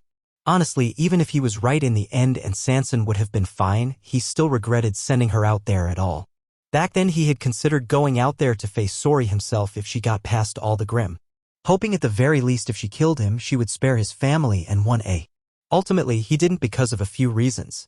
Firstly, he was pretty certain that if he tried that, at least Achiko, if not many more members of 1A would have stopped and restrained him, gone out to fight her themselves and died because they were nowhere near her level. Secondly, he was almost 100% sure that Sanson could easily defeat this woman without any harm coming towards the slime girl. And third, if he died, then chances are this whole operation would fall apart. He had no doubt that DUC would try to salvage this with a replacement or that his mother would try and fulfill his role, but given how unstable this situation was already, he doubted the Midoriya Foundation could survive his death right now, not to mention all the psychological trauma that would inflict on his children. And so he was backed into a corner and forced to send out his less than 10-year-old daughter to fight for him. Never again. For all the panic Sori had caused him, she also did him a great favor in showing him how his defense system did against A or S rank villains. And the answer was not so great. Sure, it was extremely unlikely he would ever have to deal with A or S rank villains, considering that A rank villains made up 8% of all villains and S ranks made up less than 1%, but it wasn't impossible. And so Izuku would have to increase his security to handle such villains, or at least stall them long enough for the heroes to show up. Kyoku, you don't want villains to come in and hurt any of us, right? Izuku asked her. Kyoku shook her head so hard Izuku was concerned she'd hurt her neck. Then I need to make sure that our security can handle threats on the level of Sori, Izuku told her. Which it can't. But you know who can handle threats on the level of Sori? Sori. Kyoku begrudgingly looking like she just swallowed expired milk. That's right. It's very rare to find someone with her talents, and that someone literally knocked down our front door and asked for a job. Izuku explained. Not to mention I was able to do a background check so thorough that it leaves me with no doubts about her allegiance. This is a golden, once-in-a-lifetime opportunity falling on my lap. I would be a fool not to take it. Kyoku was now the one pouting. As she no longer had any argument outside of she didn't like her, which she knew was a weak argument in the face of Izuku's much stronger ones. She knew Izuku knew much more than her. And he made decisions that she didn't like a lot of the time, but ultimately they proved to be necessary. But sometimes she felt that Izuku's kind heart could be too kind. She didn't see any issue with her siblings fighting villains. The villains who got all the way here would no doubt be tired after fighting the Grimm, and her siblings were extremely powerful. They would be more than capable of handling threats coming their way. But Izuku loved them too much to put them in any kind of danger, and as such, they would need a powerful bodyguard. And Kyoka hated to admit she did like the idea of having someone so powerful guarding her father's life when they weren't around him. Although she would have preferred that person to be Achiko. But Achiko had a life of her own and didn't live here. Nor would she unless. As a plot brewed in Kyoka's mind, Yami started his own. Hey Dad, I want Kyoka to come outside with us, Yami suggested. Eh? Kyoko's head spun to look at Yami, giving him a shocked and betrayed look. That's... Izuku also looked surprised, but he was considering it. I think that's a wonderful idea, Father. Yanda's voice rang inside their heads and they looked at the doorway to see that the mind reader had let herself in. Kyoko's always so scared and upset about the outside world. I'm worried she'll end up like Fukunoko and shut herself away. Oh, the thought brings me to tears. Yanda whipped a fake tear away from her eye and secretly winked at Yami. Yami smirked as Yanda did her part of the plan. A few hours earlier. You want me to convince Dad to force Kyoku to go outside with you, and you want me to come to and tell you what she's thinking. Yanda reiterated what Yami had asked of her. Right? Yami nodded. Yanda gave him an odd look. The boy had come to her room with such a big request that she didn't see the direct benefit in. Why? Want to know why she hates outside so much? Yami explained.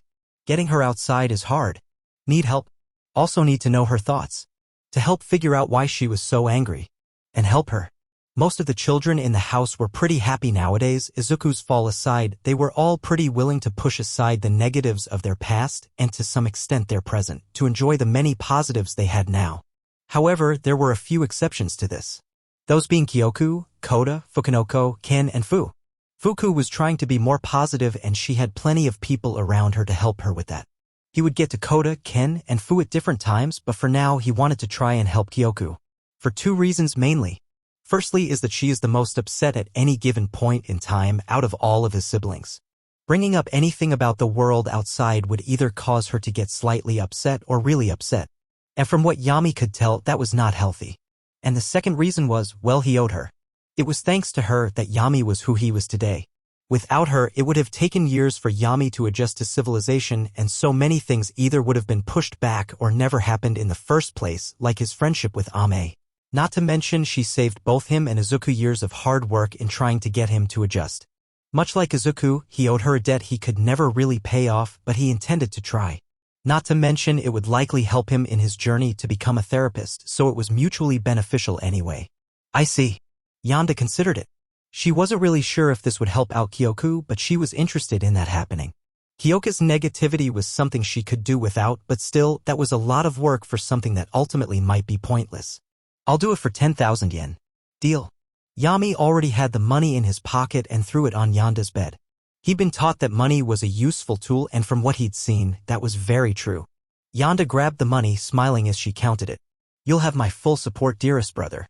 Back to the present. Izuku gave this some serious thought. Daddy. Kyoku objected, giving Izuku a tearful look. I don't want to go. Izuku gave her a sad look. All in all, that only convinced him he needed to send her more. It was one thing to prefer staying inside, but it was another to loathe the outside world entirely. Still, he didn't just want to force her. He needed to convince her. Kyoki, I think that going outside might do you some good. You can see that people aren't all trying to hurt you. Izuku told her. But since I know you really don't want to, I won't force you. Kyoka breathed a sigh of relief.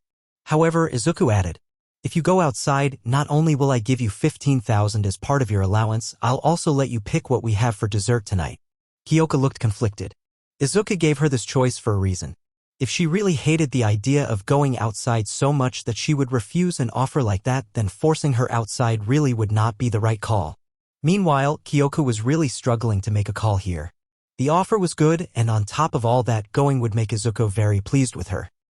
Fine. Kyoka relented, not looking particularly happy about her decision. Good. Thank you for giving this a try. Izuku patted her on the head and kissed her forehead, already making her feel better about her decision. You've made me proud. Kyoka smiled a bit, hugging her father. Thank you, Daddy. Well then. Izuku set Kyoka down. You should go get ready for tomorrow, it's gonna be a big day. Okay. Kyoka said, before turning around and leaving. Grabbing Yanda and Yami as she forced them out of the room with her. She closed the door behind her and then glared at her siblings in the hall outside. What are you two up to? I'm just worried for you, dear sister. Yanda lied. Both Kiba and dear Fuku have described the hermit lifestyle as dreadful, and I just don't want that to be your fate. Kyoka gave her a suspicious look, not sure if she would buy that, but she would accept that answer for now. She then turned her attention to Yami. And you? Why do you want to drag me outside so much? Same reason. Yami also lied. Kyoka looked at him with even more suspicion than Yanda. However, unfortunately for her, she was against people who were particularly good at lying. Yanda pretty much had to be good at keeping secrets, seeing as if she didn't then there would be absolute chaos. And Yami was just not very expressive when he wasn't angry. Seeing as she couldn't detect an ulterior motives, Kyoka decided to drop it for now. Alright, I'll believe you for now. But don't expect me to have a good time tomorrow, I'll be busy watching for threats. I'm fairly certain Mina has that covered, dear sister. Yanda told her. Better safe than sorry. Kyoka argued before walking away. I'll see you both tomorrow. We live in the same house, you'll probably see us later today. Yanda pointed out. Kyoka ignored her and walked away. Are you really sure about this? Achiko asked once again, standing opposite side to Izuku's desk and looking at him face to face. You all kept telling me I needed to start trusting people and hiring people to help out, Izuku told her. Yeah, but I didn't mean to hire just anyone, Achiko argued. You and I both know she's not just anyone. Izuku countered. Someone with that level of power and skill would take years if it was even possible at all. And not to mention she's not even in it for the money. She's genuinely loyal to Kiba and by extension me. Bad first impressions aside, she's literally perfect. Except for the part where she's dumb as a rock. Achiko pointed out with a sigh. Yes, she is rather lacking in intelligence. But with enough direction we easily work around that. Izuku told her. I've heard of pro heroes and sidekicks who are mentally lacking who have worked around it. Yeah, like All Might. Achiko thought bitterly. Ultimately, I need someone capable of handling threats that a normal security system can't. And she can do that. Izuku restated. Achiko crossed her arms. She knew trying to talk him out of this was pointless. Because while he called Sori's break in a bad first impression, it was actually the best impression she could have made. Because she accomplished 3 things that pretty much guaranteed her the job. She made herself look strong, she made Izuku's security system look insufficient, and she made Izuku paranoid and desperate to strengthen his defenses. Had she met Sori on better terms, she would have no issue with her being hired. But given that she had been quaking in fear of this woman not even a week ago, it made her a little hesitant to leave her around Izuku and the kids. But she heavily doubted that anyone would convince Izuku otherwise, and she didn't feel that strongly against having her here that she would keep trying. Well, then shouldn't you wait until she starts working here for you to send the kids out into the city? Achiko asked. All Might will be with them, I know they'll be fine, Izuku reassured her. And I'm sending Mina there for good measure. I haven't known her long, but I don't think she'd ever let anything bad happen to the kids. I guess. Sorry, I'm just a little on edge. Achiko sighed. First you got sick, then the assassination attempts, and then Sori. It's just all been so. I know. It's a lot. Izuku gave her a sad smile. But we're still alive, still going strong despite everything. Yeah. Achiko smiled back. No one's knocking us down anytime soon. And Sori will help make sure of that, Izuku told her. Just trust me. All right, are you all ready to go? Izuku was standing outside the gates of the house where him, All Might, in skinny form, Mina, Yonda, Yami, Amai, and Kyoku. With All Might's car, the Hercules parked right next to them. They each had little book bags filled with snacks and other supplies they may need, as well as first aid kits because Izuku was just that paranoid. Speaking of Izuku's paranoia, they also all had several tracking devices on them, meaning that Izuku would know where they were at all times. Yes, Daddy? Kyoka nodded. I'm prepared, Father. Yonda said. I'm ready, Mr. Midoriya. Amai answered with a bright smile. Yami nodded. Yonda, you have your hearing dampers? Izuku asked her. Of course, Father. Yonda tilted her head to the side so that way Izuku could see the devices in her ears. Yonda's hearing dampers acted kind of like reverse hearing aids or earmuffs. They limited the range in which Yonda could hear people's thoughts. It helped keep Yonda from going insane in large crowds of people. We'll take great care of them, sir, Mina said playfully, giving him a thumbs up. None of them will come in harm's way, you have my word. All Might, or rather, Yagi said. I'm trusting the two of you, please, don't disappoint me, Izuku asked/begged them. Don't worry, it's bad for your health, Mina told him, putting an arm on his shoulder and causing him to flinch. I'll protect these kids with my life. Izuku gave her a small smile. From what he knew of Mina, he could tell she meant that. Thank you. All right, come on kids, we have much to see, Yagi said as he got into the driver's seat. Mina went into the passenger's seat and all the kids started climbing into the car. Kyoka was the last to go in, looking extremely hesitant. Izuku went over and put a hand on her shoulder and gave her a reassuring smile. Hey, don't be scared. It's only for a few hours. At the end of the day, you'll be coming right back home. To your family. Kyoka gave a small, tenuous smile before turning back towards the car and hoping in. Bye, Daddy. I'll see you when I get back. Izuku waved goodbye as the doors closed and the car took off. XXXXXXXXXXXX. Despite the supposed purpose of this trip being so that Yami could replenish his negativity reserves, they didn't really plan on going anywhere full of negativity. It was more a day trip than a supply run, if you could call negative emotions supplies. Because Yami could likely replenish his supplies enough by just being around people. And so their first stop was to get some breakfast. And of course, seeing as the person who was driving them was All Might, you could guess that they were in for some good old-fashioned American breakfast at an American-style diner. So this is an American-style restaurant, Amai said, looking around as all of them sat in a booth with menus already on the table. It's really cozy. It does have a very warm feeling to it, Yonda said as she looked through the menus. By the way, who's paying? That would be me, Yagi said with a smile. I have quite a good amount of money stashed away, so feel free to indulge to your heart's desires. Yanda and Yami looked at each other for a second before looking back at the menu intensely. You know, I wonder what it'd be like living in America, Amai said absent-mindedly as she looked over the food options. Yeah, imagine how different you'd be growing up in a whole different county. Mina added. I don't imagine any of you would be too different, Yagi said, before sparing a glance over to the Midoriya children. Well, actually, you three would likely be very different because there is no Midoriya Foundation in America. But that aside, I doubt growing up in America would turn you into a completely different person. It sounds like you've been to America, Mr. Yagi. Amai pointed out. I have. I studied abroad there for quite some time. Yagi explained. It was a very educational experience. And I quite enjoyed my time there. Interesting. What was it like? Yanda asked, sounding slightly curious. Well, it's a very different place. It's big. Much bigger than Japan, and every different state has a different culture and different way of doing things. Yagi explained. It can almost feel like each state is a different country at times. But all of them are bound by the same American spirit. But regardless of how different they seem on the outside, we're all still the same on the inside. And even though I was born and raised in Japan a year into my studies, no one could tell the difference between myself and them. Yep, people are all the same. Kyoka thought. Except for Dad. And Achiko. And my siblings. But the rest of them are the same. It was at this time the waitress came. Good morning, everyone. Do you have your orders ready? One of everything, Yami said almost immediately. Huh. Everyone gave Yami a look of pure shock, including the waitress who almost dropped her notepad. One of everything, Yami repeated, his expression nor tone changing as he waved his hand over the entire menu. Young Yami, I know I said you could have whatever you wanted, but it's not good to waste food, Yagi told him. Not waste. Eating it all. Yami said. One of everything. Surely you can't possibly eat one of everything on this menu. There is quite a large amount of food items here. Yagi pointed out, holding up the menu to exemplify his point. One of everything. Yami repeated. Not backing down. The two stared at each other for a few seconds before Yagi caved. Well, I suppose we can't just pack up whatever leftovers remain. One of everything for him then. One of everything thing for him then. The waitress said, getting over her shock and writing that down before looking back up at everyone. And the rest of you? I would like the gold dust, strawberry, and cinnamon pancakes, please. Yanda said, causing the waitress to jump at suddenly hearing a voice in her head.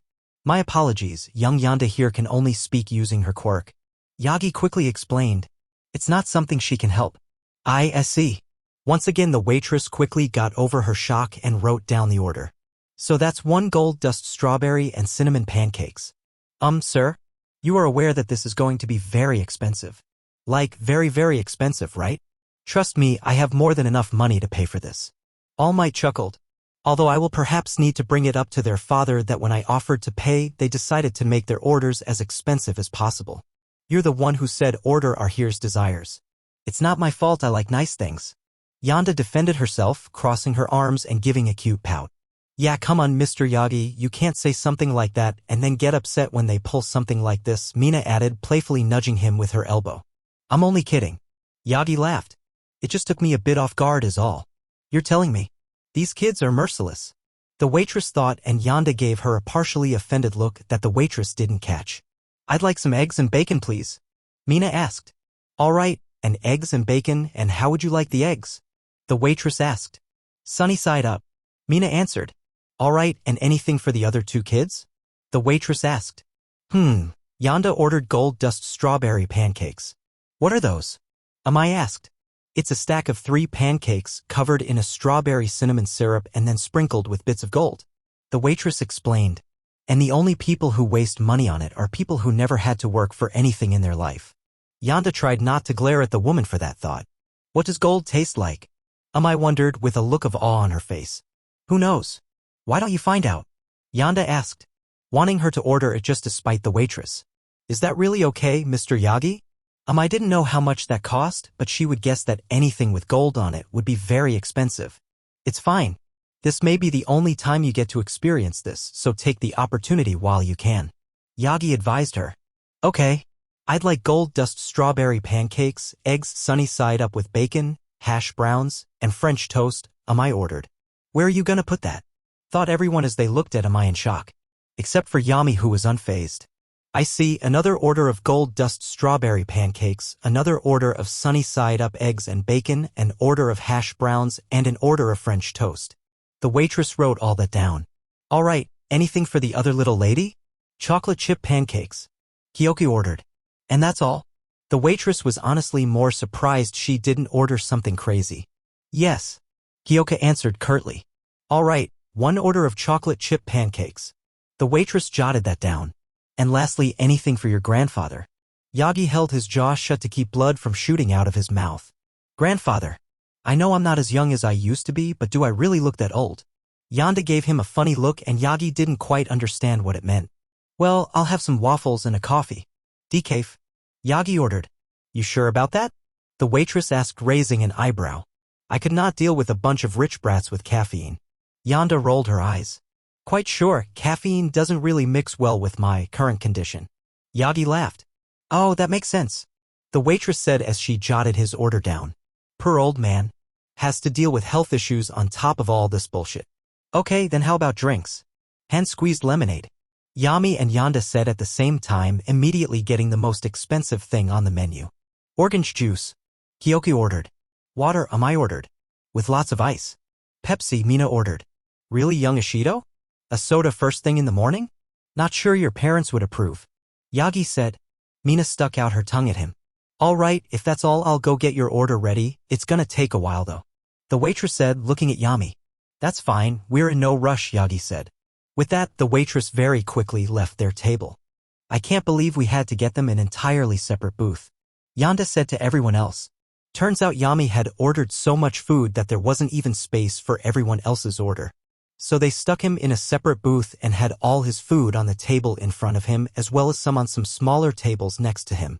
Amai was with him in that booth with her own food as Yami had conceded to needing some help finishing everything. And they were determined to leave no leftovers. Seriously, where does it all go? Mina said as she watched the two of them destroy their food while she slowly ate some of her own. Well, he did grow up in the woods eating raw meat, so it makes sense that young Yami would appreciate food like this, Yagi said as he sipped his coffee. That makes sense, but man did not take that girl for a heavy eater, Mina noted, before she noticed Kyoka making a peculiar expression. That being she was actually smiling. It's not that Kyoka never smiled, it's just she didn't smile around Mina or her classmates, so she rarely ever saw it. Kyoka was thoroughly enjoying her pancakes, eating them slowly and savoring every single bite. Kyoka loved chocolate. And she quite enjoyed pancakes as well. And while this wasn't the first time she had the combination of the two, that didn't make the experience any less euphoric. For a minute she forgot that she was outside, surrounded by unknown people. Why? But only for a minute. Everyone looked to a nearby booth and saw a very young boy, sitting with his parents, crying his eyes out. I want that. The child cried, pointing to all the food Yami and Amai were eating. I want that. Son, you couldn't eat all that. His father said. I'm not sure how they can eat all that. Yes, I can. I want it. The child demanded. The child continued to cry, making unreasonable demands the entire time. Kyoka stared at the child and their family clenched her fork tightly, and Yanda paid very close attention to Kyoka's thoughts. Just shut up. She heard Kyoka think. Not now, Kyoku. I'm busy. Yanda heard another voice in Kyoko's head. A voice that she assumed was her original father's voice. But I'm hungry. She heard another voice, this time sounding like an even younger Kyoku. Yanda had to really focus in. She assumed what she was hearing was a memory. And memories could be rather tricky to listen to for multiple reasons. The main reason was she couldn't see what was happening, only hear. And memories, unlike Kyoku herself, Yanda could only hear the parts of a memory that the person was actively thinking about, meaning she often didn't get the full picture. Daddy, I'm so hungry it hurts. She heard the younger Kyoka say. I'll feed you when I'm done. Just go away. Her father shouted. Mommy, can I please have some food? She heard the young Kyoka ask. Ask your father. She heard now a more mature female voice, which she assumed was her mother, said dismissively. But he said little Kyoka got cut off. Look, Mommy has stuff to do, so if you want food, ask your father. Her mother said, sounding very annoyed. But once again poor little Kyoka got cut off. I said ask your father. Make me repeat myself again and you won't be getting any food for the rest of the day. Her mother told her. Just tell him to shut up. Kyoka thought, seemingly out of her flashback. Scream. Yell. Threaten him. You can't be like him. You can't. You can't be like him? Interesting. Yanda thought. Meanwhile, Yami had noticed the significant increase in Kyoko's negative emotions and took a good long look at her. Anger was the most prominent emotion and it made the most sense. That crying was really annoying. But he was also picking up a good amount of sadness, fear, and envy, all of which confused him. He knew this was going to be difficult. Hence why he asked Yanda to come along. Hopefully with their combined information they could fully understand Kyoko. Eventually, the parents convinced their kid to stop, but Kyoko continued to glare at the family. Yanda and Yami weren't the only people to notice Kyoko's change in mood. Mina had also noticed and planned on doing something about it. "Hey, Kyoko, your pancakes are gonna get cold if you don't start eating them again," Mina reminded her. That did the trick at breaking Kyoko out of her one-sided staring contested as her eyes widened and she quickly took another bite of her food. Yami could see the negative emotions die down significantly, although her mood was still much worse than it was previously. "Hey, so you really like chocolate, huh?" Mina asked Kyoko. "I heard that Sato's triple chocolate cake is absolutely to die for. And as someone who's tasted his brownies before, I can confidently say that man knows his chocolate." "Really?" Kyoko was now hooked, having seemingly forgotten about the earlier incident as she and Mina got into a discussion about chocolate. "Damn it, I was getting good info," Yanda thought, giving Mina a brief glare. She couldn't really blame Mina for, well, making her sister not as miserable, but she was impeding her goals a bit as now Kyoko's thoughts were filled with chocolate instead of anything useful. Yanda, her emotions were strange. She heard Yami think. She didn't look back though. She didn't want things to seem suspicious. "We need to talk. Soon." She gave him a secret thumbs up before making her move. "Excuse me, I need to use the bathroom." Yanda then got up and went towards the bathroom, giving Yami a look that indicated she wanted him to follow. "Me too," Yami said, before quickly heading off in the same direction. "Are you sure we should be talking in here?" Yami asked her as they both stood in the men's bathroom. "It's fine." Yanda rolled her eyes. "Trust me, no one will bother us here."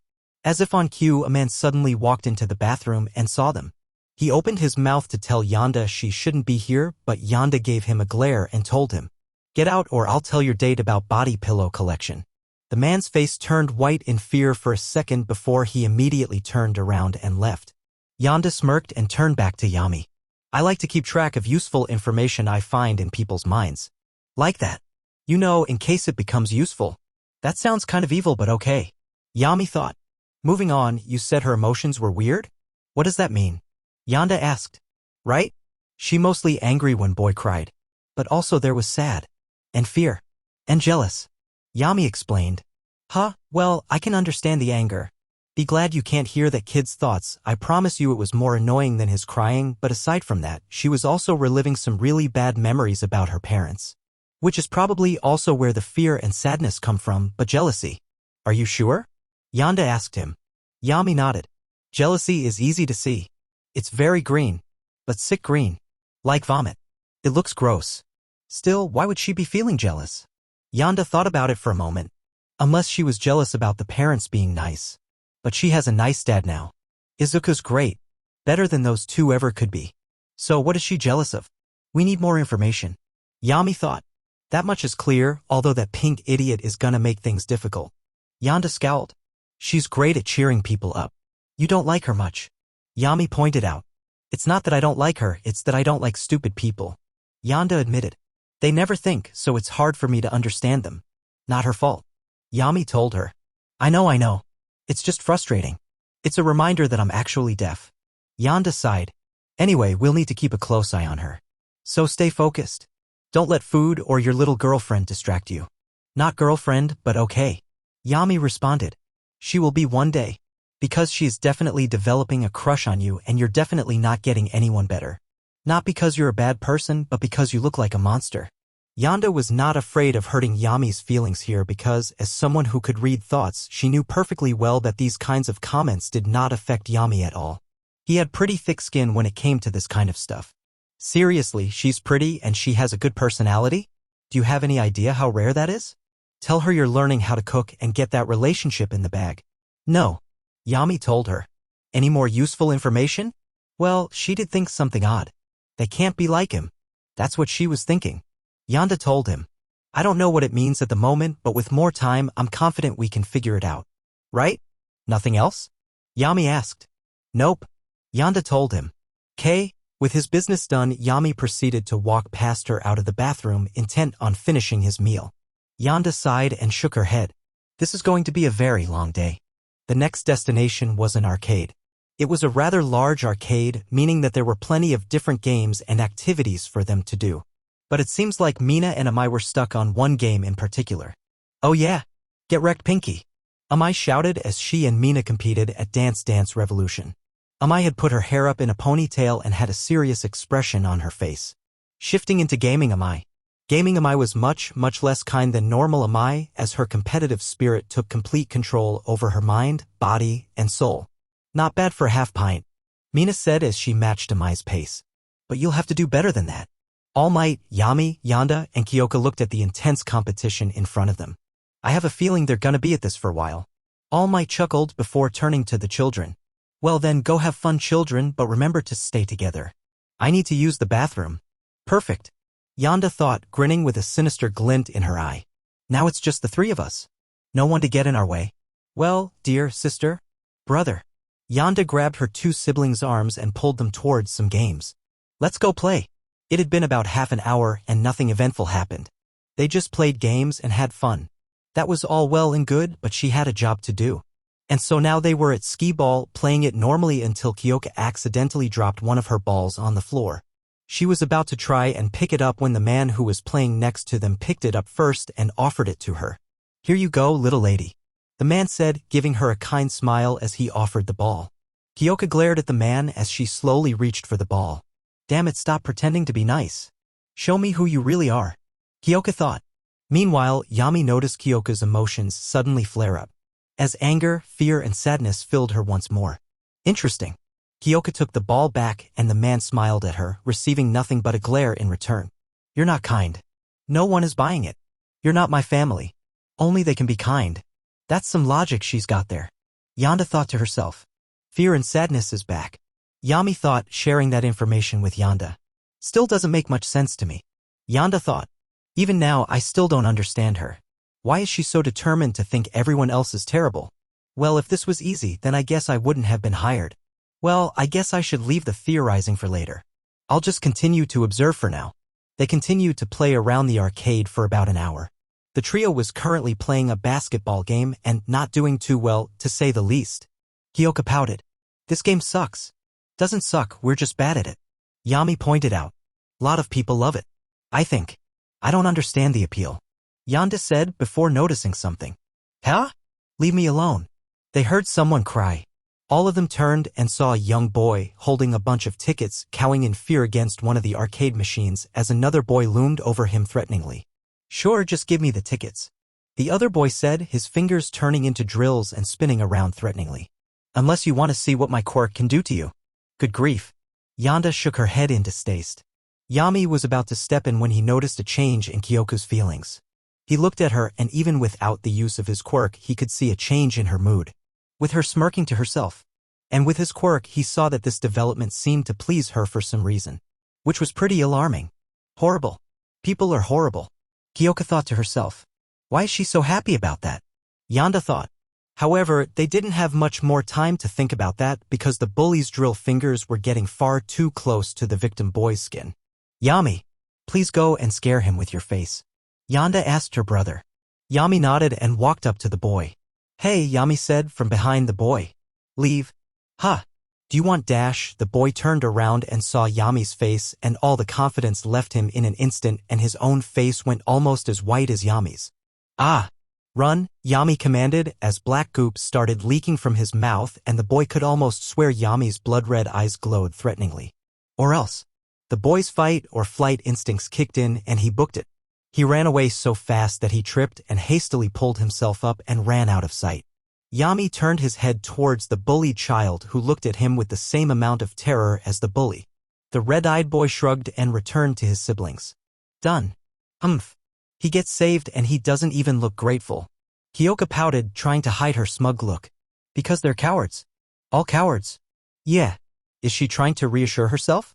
Yanda gave her little sister a confused look. Does she want people to be terrible? Now, sometimes people confused Yanda. Just because she could hear their thoughts didn't mean they always made sense. Or at least didn't make sense to her. This was one of those times. I'll have to talk with Yami later. This is just bizarre. Yanda shook her head. That girl is a mess. So she get upset when people help her. And happy when people are mean. Yami summarized. The two had decided to have their conversation outside of the arcade, away from prying eyes and ears. Yup. It's almost as if the girl wants to believe the world is full of bad people. Yanda told him. There was a pause as Yami took a second to think that over. Maybe she does. Yami retorted. Maybe she wanna believe that world is bad. And gets angry when belief is shown to be no good.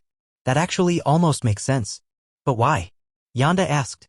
What possible reason could she have for wanting the world to be horrible and filled with bad people? Good question. Yami responded as he got back to thinking. The two stayed there and thought for a while, but no ideas came to them. No matter how much they thought. Ag. This going nowhere. Yanda said, getting irritated by the whole event. We'll have to keep watching her. See what more we can find. All right. Yami nodded. Go back inside. After spending another few hours in the arcade, they finally exited, with Mina and Amai holding a ton of prizes. Kyoka left with a small stuffed horse and a smile on her face. Hey sis. Yanda grabbed Kyoka's shoulder and separating her from the rest of the group. Let's use the bathroom. Huh? But I don't need to use the bathroom. Kyoka told her. Yes, you do. No, come on. Yanda said as she began dragging Kyoka back into the arcade. After the two went into the girls' bathroom and shut the door behind them. Okay, what do you want? Kyoka asked, not particularly pleased about being dragged here against her will. I just wanted to talk a little bit. Yanda said in her sickeningly sweet tone. So, what do you think of Amai? Kyoka turned away, whiling pouting heavily before thinking something Yanda wasn't meant to hear. She's too nice. And she loves her parents too much. Lucky. Lucky. Lucky. Lucky. She's just lucky. She's fine. Kyoka told her, not noticing all the stuff she'd accidentally told her. Is that so? And what about Mina? Yanda asked. She's too nice too. I bet she's like Kay and has sucky parents. Once again, this was something Yanda was most likely not meant to hear. So it's all about her parents then. Yanda concluded. She's okay. Kyoka told her grudgingly. Why are you asking me all this? No reason. We can go now. Yanda told her, immediately walking towards the exit. What? Wait, what was that all about? Kyoka ran to catch up to her. Yanda just shrugged. I told you it was nothing. Just wanted to pick your thoughts. The last location they'd be visiting tonight was the place Yami had been eager to visit. A festival. A pretty sizable one as well. Filled to the brim with games, art, prizes, and most importantly, food. The moment Yami stepped onto the festival ground and the aromas of all the different dishes, he was gone. Simply put, he was on cloud 9 and no one could pull him down. And Amai was not far behind, standing beside Yami as the two of them just stood there with their eyes closed, taking in the smells with huge smiles on their faces and tears in their eyes. It's beautiful, Amai whispered blissfully. So beautiful. Yes. Yami agreed. Beautiful. I think you two like food a bit too much. Mina joked, patting Yami on the head. Nonsense. Yami and Amai said sharply. Yagi chuckled a bit behind them. I think enjoying food is a wonderful thing. Trust me, as someone who can't quite enjoy that aspect of life to its fullest anymore, I think these two should take every opportunity to enjoy all sorts of cuisine. So don't be afraid to eat up. We won't, Yami said as he and Amai quickly moved towards the food stalls. Yanda. Leaving this to you. Of course, you glutton. Yanda thought to herself as she rolled her eyes. Beep. Beep. Your phone is ringing. Your phone is ringing. Suddenly Yagi's phone started ringing. He took it out and his eyes widened when he looked at who was calling. Kathleen Bate? Go on without me for a while, kid. I need to take this. Yagi told them as he walked away. All right, you two, looks like it's just the three of us. Mina said to Yanda and Kyoku. So kids, where do you want to go first? I want to play a game first. Yanda said before she grabbed Kyoka by the hand. Follow me, sister. The first game they decided to play was goldfish scooping. And Kyoka looked like she was about to cry. No matter how hard she tried, the paper bowl would keep breaking each time she tried to scoop a fish. Oh, come on. Kyoka shouted in frustration as the bowl broke again. Hey, your scoops are far too aggressive, young one. The bowl is fragile, but your movements are too strong. Patience is needed to win this game. The old man who was running the game told her with a kind smile. And Kyoka responded in kind with a heavy glare. Man, she is a very sore loser. Yanda thought, holding up her own bag full of goldfish as she heard the onslaught of swears Kyoku was slinging at the man in her head. Seeing that Kyoku was not having a good time, to say the least, Mina decided to step in.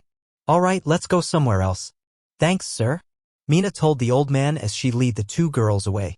Kyoka pouted as Mina led her away, not at all pleased, and her mood only worsened when something caught her eye. It was a small family.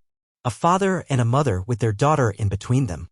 She was holding both her parents' hands and had a huge grin on her face. Her parents looked just as happy with soft smiles as they looked down at their daughter. It was a wholesome sight that sent Kyoku into a rage. Lucky. Lucky. Lucky. You don't even know how good you have it. Honestly, Yanda didn't even need to hear Kyoka's thoughts to understand that she was really, really upset. Her face held an expression of pure fury and she looked even closer to crying than before. For a second, Yanda thought she was going to cry. But then she suddenly started to calm down, or rather she started trying to calm down, taking a deep breath and trying to calm herself. Why does it hurt so much? I have a family now. I love them so much. But why does it still hurt? Daddy loves us all so much. And I love him.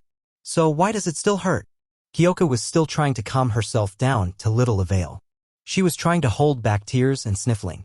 It was upsetting to look at. And of course, Mina took note of it almost immediately. Her eyes widened when she noticed the state of the small girl. She quickly kneeled down in front of Kyoku. Hey, Kyoka, what's wrong? Nothing. Kyoka sniffled, looking away from her as some tears finally started welling up in the corners of her eyes. I'm fine. You don't look okay, Mina said, pointing out the obvious but in an obviously concerned way. Hey, it's okay, we can go home early if that's what you want. I said I'm fine. Kyoka shouted, attracting some attention from the people around them. Come on, girl, we both know that's not true, Mina said in a somewhat comedic tone, smiling at her, hoping to lift the mood but once again to no avail. And that's okay. No, it's not. Kyoka cried, tears actually spilling out of her eyes now. It's not okay. These feelings should go away. I don't know what feelings you're talking about, honey, but if you want to talk about it, Mina once again tried to reach out to her, but was once again turned away. Go away. I want my daddy. Kyoka shouted, turning away from Mina. I want my daddy. Meanwhile, Yanda couldn't actually hear any of this, of course. All she could hear was, Daddy can fix this. Daddy, please come make this better, and things like that. Kyoka, just calm down. Yanda tried to tell her. Let's just go home and Daddy will. No. Kyoka shouted, forgetting that Yanda couldn't hear her, but she could read her expression well enough to get what she was saying. Get out of my head. Go away. Kyoka then turned and started running away. Oh crap. Kyoka, wait. Mina started running after her, quickly turning her head to Yanda. Yanda, please go find Mr. Yagi and tell him what's happening. Okay. Yanda told her before quickly running back towards the entrance. Despite Kyoka trying to get away from her, Mina stayed right behind her, easily keeping pace with her. This should be obvious as she was both older and far more athletic. You couldn't be in the hero course if you got outrun by little girls who rarely exercise. Still, she didn't really try to stop her, as that might be detrimental to calming her down. She figured it would just be better to let her run out of energy. And so the chase continued, with Kyoku eventually running into the forest nearby. Kyoka kept running through the forest, tears in her eyes, impairing her vision, so when a small rock appeared in her path, she easily tripped over it. She fell forward, skidding across the ground, scraping her knee and getting dirt all over her clothes. Kyoku! Mina shouted. She quickly ran up to the fallen girl, who was now crying even harder because of the pain. Hey, it's okay. It's just a scrape. It's just a scrape, you'll be fine. Here. Mina quickly pulled out a bottle of water and a handkerchief. She poured water on the wound, cleaning it really quickly before wrapping her handkerchief around the wound. There you go. Kyoka watched Mina internally, torn between being upset, wanting to calm down, and wanting her wound attended to. Once Mina finished cleaning her wound, the acid girl sat down in front of her and gave her the kindest smile she could muster. Hey, it's okay. You can tell me what's wrong. Kyoka sniffled and turned her head away, refusing to answer. Mina sighed internally, but on the outside she remained calm and patient. All right. You don't want to talk, you don't have to. But I'm taking you home.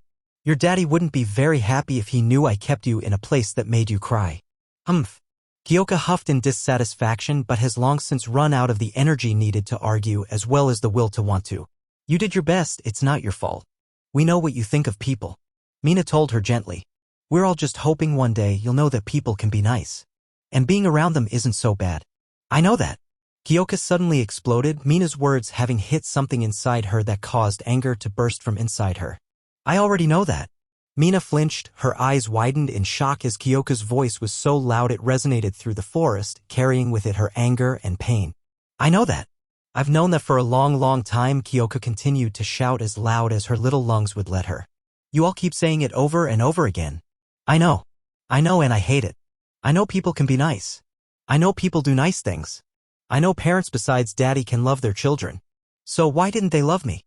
After letting that all out, Kyoko started breathing heavily, trying to regain all the air she just let out, her face now red and sweaty, and tears were still pouring down her cheeks. There was a period of silence as Kyoko took a second to calm down and regain her breath, and Mina didn't know what to say or if she should say anything at all quite yet. If people can be so nice, then why did I have to go through all that? Kyoko asked, her voice now low and broken, sounding more like a sob than anything. Why did my parents make me go hungry when other parents don't? Why did my parents never hug me? Or smile at me? Or love me at all? Mina could feel her heart break with each word coming out of the girl's mouth. She'd known this girl had been damaged by her previous parents, but now she finally got to see exactly how damaged she really was. But I should be fine now. Kyoko sobbed. I have a daddy that loves me a whole lot. And I have sisters and brothers and they love me too. And I play with them and I have fun. I'm happy. But when I see people being all happy and families being happy and loving each other, I feel like how I used to. I feel angry and sad and jealous. But why do I feel jealous? I have what they have now? What do I still feel like that? Why do I still want people to be bad so I don't feel like that? I know it's not good. I should stop feeling like that. Like Eri and Kay. They're not like this. They don't get angry and sad and jealous. They don't hate people. So why am I like this? Kyoko looked up at Mina with red, puffy, tear-filled eyes and asked, Is there something wrong with me? Is that why mommy and daddy didn't love me? And that's when Mina's heart shattered into a million pieces. Her body moved before she could think, and she immediately brought the girl into a hug, pressing her against her chest and rubbing circles into her back. No. Her voice was firm. Strong. Stronger than she felt. Because honestly, Mina wanted to cry. She wanted to cry at the sight of the broken girl in front of her. That her monstrous parents had hurt her this bad and left wounds this deep. And on the inside, her heart sobbed. But on the outside, she remained unshaken because she had to be. What this girl needed was a rock. Something stable to latch onto for the moment. And since her father wasn't here, she would have to do. And so she summoned strength she didn't know she had. I'm sorry, Kyoko. I'm so sorry you had to go through all that. But I need you to know what happened with your old parents was not your fault. Mina told her. Sometimes bad things just happen. And it's not about what you did. You were just born into a bad family. Why? Kyoko asked, sobbing into Mina's shirt, her tiny hands clutching it with all her might. Why me? Mina took a deep breath. There was really only one answer she could give. The truth. And it was gonna be really hard to say. I'm sorry, Kyoko, there isn't a reason. It's just bad luck. That didn't make Kyoko feel any better. If anything, it made her feel worse. All that pain she went through, all the pain she was still going through. Over bad luck? She knew that was the case already. But that's why she wanted to believe that people were naturally just bad. Because then it wouldn't be that she had bad luck. That she was unlucky and suffered for it. But she knew that it was just a lie she told herself. And in the end, hearing Mina say it, she couldn't hide behind that lie anymore. She didn't want to hide behind that lie. She had to let it go, and that hurt. It hurt so much. And so Kyoko did what most children do when they're hurt. She cried. And cried. And cried. Mina just waited patiently, letting the little girl sob into her shirt for who knows how long. It felt like hours passed until suddenly they heard a familiar voice. There. It was Yami. He probably used his quirk to see the geyser of negative emotions coming off Kyoko. Mina heard the sound of footsteps rapidly approaching them until she saw Izuka running towards them. Kyoko! Izuka shouted. He looked tired, out of breath. But most of all, he looked worried, out of his mind. Hearing his voice, Kyoko perked up. Daddy? Kyoko! Izuka shouted her name again as he got closer and closer to the two of them. Daddy! Kyoko quickly moved to get out of Mina's embrace, and Mina opened her arms to let her escape, knowing that now was the time for her to let go. Kyoko ran towards Izuku, who was already running towards her. Izuka swept her into a hug, picking her up and holding her in his arms, and she wrapped her arms and legs around him, holding onto him like her life depended on it. Oh, Kyoko! I'm so glad you're okay. Daddy, I want to go home. Kyoko told Izuku in a still very broken-sounding voice. That's okay, sweetie, we're going home right now, Izuku told her. It's okay. We're going home. Meanwhile, behind him, Yagi, Amai, Yami, and Yanda all arrived, with Yagi, in particular, struggling for breath. Finally, we made it, the secret pro-hero said as he tried to catch his breath. What's happening? Why is Kyoka crying? Amai asked, looking quite upset. Here she was enjoying the food when suddenly something like this happens. Well, it looks like our dear sister had a bit of a breakdown. Yanda explained, her expression being a mix of concerned and annoyed. Yami's expression was as usual hard to read, but he definitely looked upset. Mina then walked over to them and fell on her butt, looking more exhausted. Oh my god, I'm so tired. Young Ishido, can you tell me what happened exactly? Yagi asked. It's a long story, Mina responded. The trip back to the Midoriya household was quiet. No one really knew what to say, or if anything they said would be appropriate, so they just kept their mouths shut, the only sounds being that of the car, the city around them, and Kyoka's sniffles. By the time they got back, it was already nighttime, and given how physically and emotionally exhausted Kyoka was, it was decided that Izuku would put her to bed. However, given that Kyoka didn't want to leave his side, Izuku decided that she would sleep with him tonight. Kyoka snuggled up to Izuku's side as she laid in his bed, cozied up under the covers. Izuku pet her head, trying to soothe her so she could go to sleep. It's okay, Kyoku, just go to sleep. I'll be right here with you. I promise. Daddy, you love me, right? Kyoka asked, a hint of desperation in her tone. I love you, and I love all your siblings more than life itself, Izuku told her, his voice firm and absolute. Never doubt that, Kyoku. I will always love you. I love you too, Daddy. Kyoka sniffled, somehow hugging him even tighter. Daddy, why am I so weak? Kyoka, you're not weak, Izuku told her. Why would you think that? Because I'm still letting the past hurt me. Kyoka explained. Eri and Kei had it much worse than I did. And they're over it. They don't have problems going outside and being around people. Oh, Kyoku. Izuku sighed. It's not that you're weak, Eri and Kei are, they have a degree of mental strength that most people just don't have. I'm willing to say that 99% of people just don't have the strength of mind to endure everything they have and keep going like that. It's kind of absurd. Although I do think you helped Eri a lot by erasing some of those memories. Still, though, it's not fair to compare yourself to them. That'd be like me comparing my strength of all mights. You're not weak, you're just normal. And that's okay. It's okay to not be able to let things go right away. It's okay to be upset that bad things happen to you. It's okay to be hurt. And I'm sorry if I haven't exactly been leading by example. And I haven't provided you all the help you needed. And I'm so sorry that you had to suffer because of it. It's not your fault, Daddy, you've been busy. Kyoka tried to defend him. No, Kyoku. My job, first and foremost, is to make sure you're okay. I should have gotten you all therapist. Izuku told her, shaking his head. It's my responsibility as a parent to make sure you don't have to suffer like this. And I promise you, you will get help. You're going to grow, and I will help you make sure your past doesn't hurt you anymore. Kyoka almost started crying again. The sheer love and affection in his words all directed at her. His determination to care for her, to love her. It helped her remember that in this moment she is loved. I love you, Daddy. Kyoka said, her heart full and feeling like it was going to burst. Thank you for loving me. Izuku smiled. No need to thank me. You made that easy. That actually did make Kyoka cry. She softly sobbed tears of joy as she snuggled against Izuku's arm. The exhaustion finally overtook her and she almost instantly fell asleep, tears still streaming from her eyes. Once Izuku was sure she was asleep, he turned his attention to the door. You guys can come in now. After a moment, the door opened and Mina, Yagi, Yanda, and Yami came in. Now, tell me everything that happened, Izuku told them before he turned to Yami and Yanda. And you too. I thought you two might be up to something earlier, and I just let it go because I assumed it would be harmless, but now I'm telling you, what were you two doing? It took about half an hour to explain it all. Fortunately, Kyoka was in a very deep sleep, so nothing short of the end of the world would be waking her up. Okay. Izuku sighed, having taken in all that information. He turned once again to his two children. You too. I'm not upset because I know you had good intentions. But for the future, do not, under any circumstances, perform psychological experiments on your siblings without them knowing, or on anyone for that matter, really. Don't mess with people's heads without consent. Yes, Dad, Yami said dejectedly. I'm sorry, Father. Yanda said equally as dejected. Like I said, I'm not upset. I'm happy you two wanted to help her, but next time you have an idea like this, tell me first and we can talk about it. Okay. Izuku said, getting nods from both kids. Good, now go back to your rooms and get ready for dinner. The two children left, still looking bummed about how things turned out, something Izuku would no doubt have to handle at a later point. Izuku then turned his gaze towards Mina. Thank you for handling that as well you did. I'm so glad I sent you to go and not someone like Todoroki. Heh, yeah, that probably would have ended in disaster. Mina chuckled.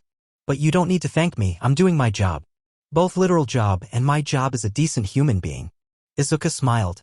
Well, I'm happy to have someone as capable as you working here. Even if it's only temporary. Ah shucks, you're making me blush. Mina grinned, although that only showed a fraction of how actually happy she was to receive this kind of praise. And with that said, you getting a raise, Izuku told her. Eh? Mina gasped, her eyes widening. Wait. I'm not opposed to getting more money, but I don't really think what I did warrants a raise or anything. I mean, I'm already getting paid a lot. Mina, I asked if you wanted a raise, I said you getting a raise, Izuku told her. I'm doubling what you were getting before. Doubling? Mina almost fell on her, but from shock. Is that really okay? It's fine. I told you it's not up for discussion. You're getting paid double for going plus ultra when it counted. Izuku said firmly. Hee. I'd suggest you just take the raise, young Ishido. Young Midoriya can quite stubborn when it comes to things like this. Yagi told her, his voice filled with amusement. Mina took a second to take that in before giving a fake exasperated sigh. Geez. My boss is so unreasonable. Well, I guess I have no choice. Izuku smiled. Exactly. Now you are free to go. I have some things to discuss with Mr. Yagi. Yeah, there was kinda one more thing I wanted to talk to you about, Mina said. I wanted to ask if I could work here part-time, like after this whole thing with Yue was over. Izuku's eyes widened. Really? Yeah, I mean. Mina sighed, her happy-go-lucky expression melting into one that was more upset and frustrated. It's not fair. It's really not fair that these kids had to go through all that. I always respected what you were doing here, helping kids that need help. It's a pretty great thing to do. And I really respect how much effort you put into it, but I don't think I understood just how important your job was or how much these kids needed help. The stuff with Kiba was a bit of an eye-opener, and after that interview and the stuff you said about Aries past, ugh, but this was, I've never seen a kid so broken. I never want to see a kid so broken. It broke my heart to see her that way. But I'm glad I was there for her. Because I hate thinking about what would have happened if she was alone. Izuku nodded. Kyoko was very, very affection-starved. So having someone who cared about her nearby when she was feeling like how she did was very important. It's why he sent someone like Mina in the first place. These kids deserve to be happy and loved and get lots of hugs. Mina said, sounding very determined. And since you can only give so many hugs at once, I want to be there to give them even more hugs. I see. Izuku turned his head up towards her and gave her a relieved smile. Thank you for caring so much about them.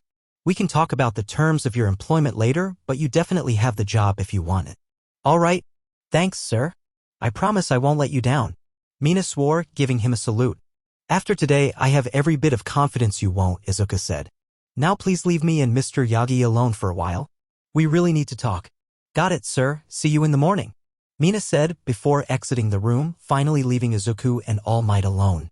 Now All Might, you mentioned something about someone wanting to contact me, asking about a job. Izuku inquired. Right, have you ever heard of Cholbait? All Might asked him. I don't think so, but that last name does sound familiar, Izuku said, trying to recall where he knew that name from. Well, you're probably more familiar with her older sister. Kathleen Bate? All Might explained. Or is she's more well known as Star and Stripe. It's been a strange week for Eri. First was the interview that revealed her backstory to the world.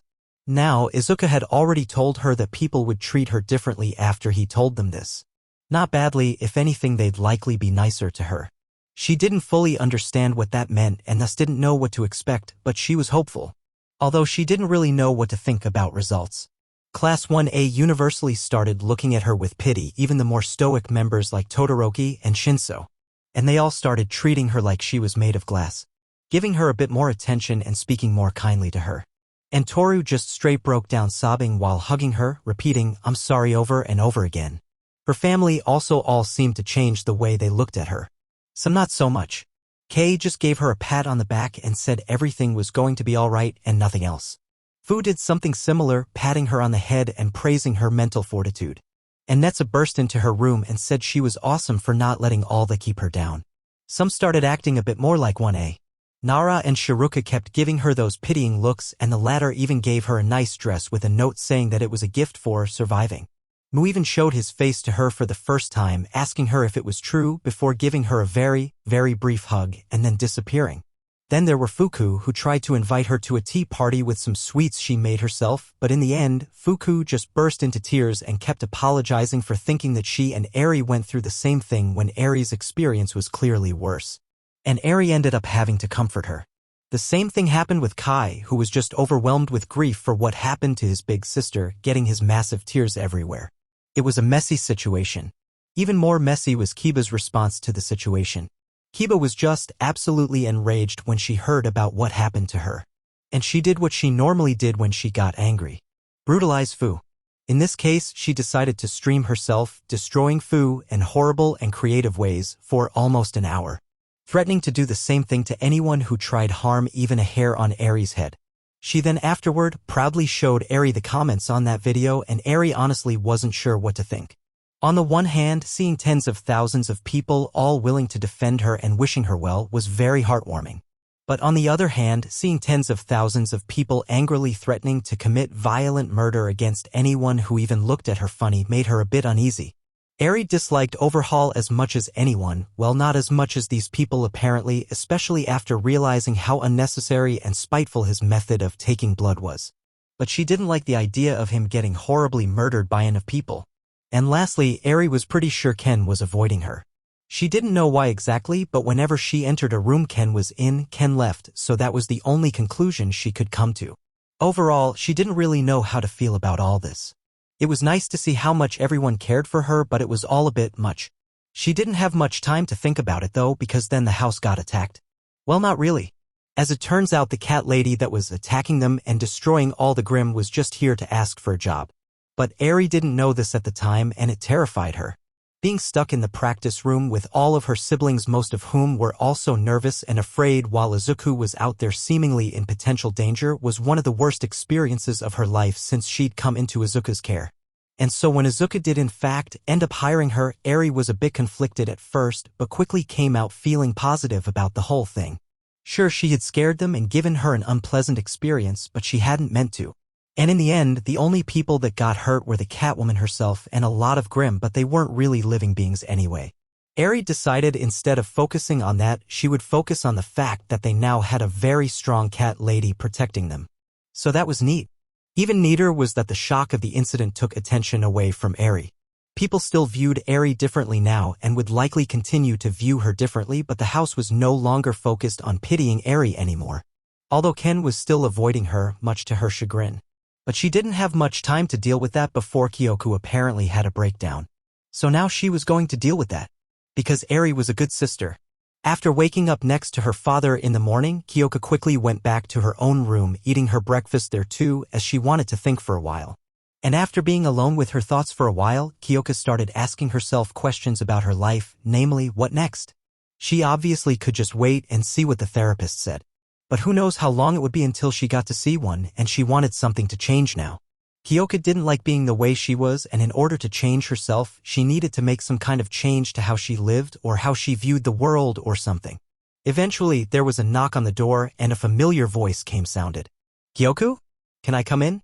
Having been alone with her complicated thoughts, asking questions she didn't have the answer to, she was more than happy to let Eri come in.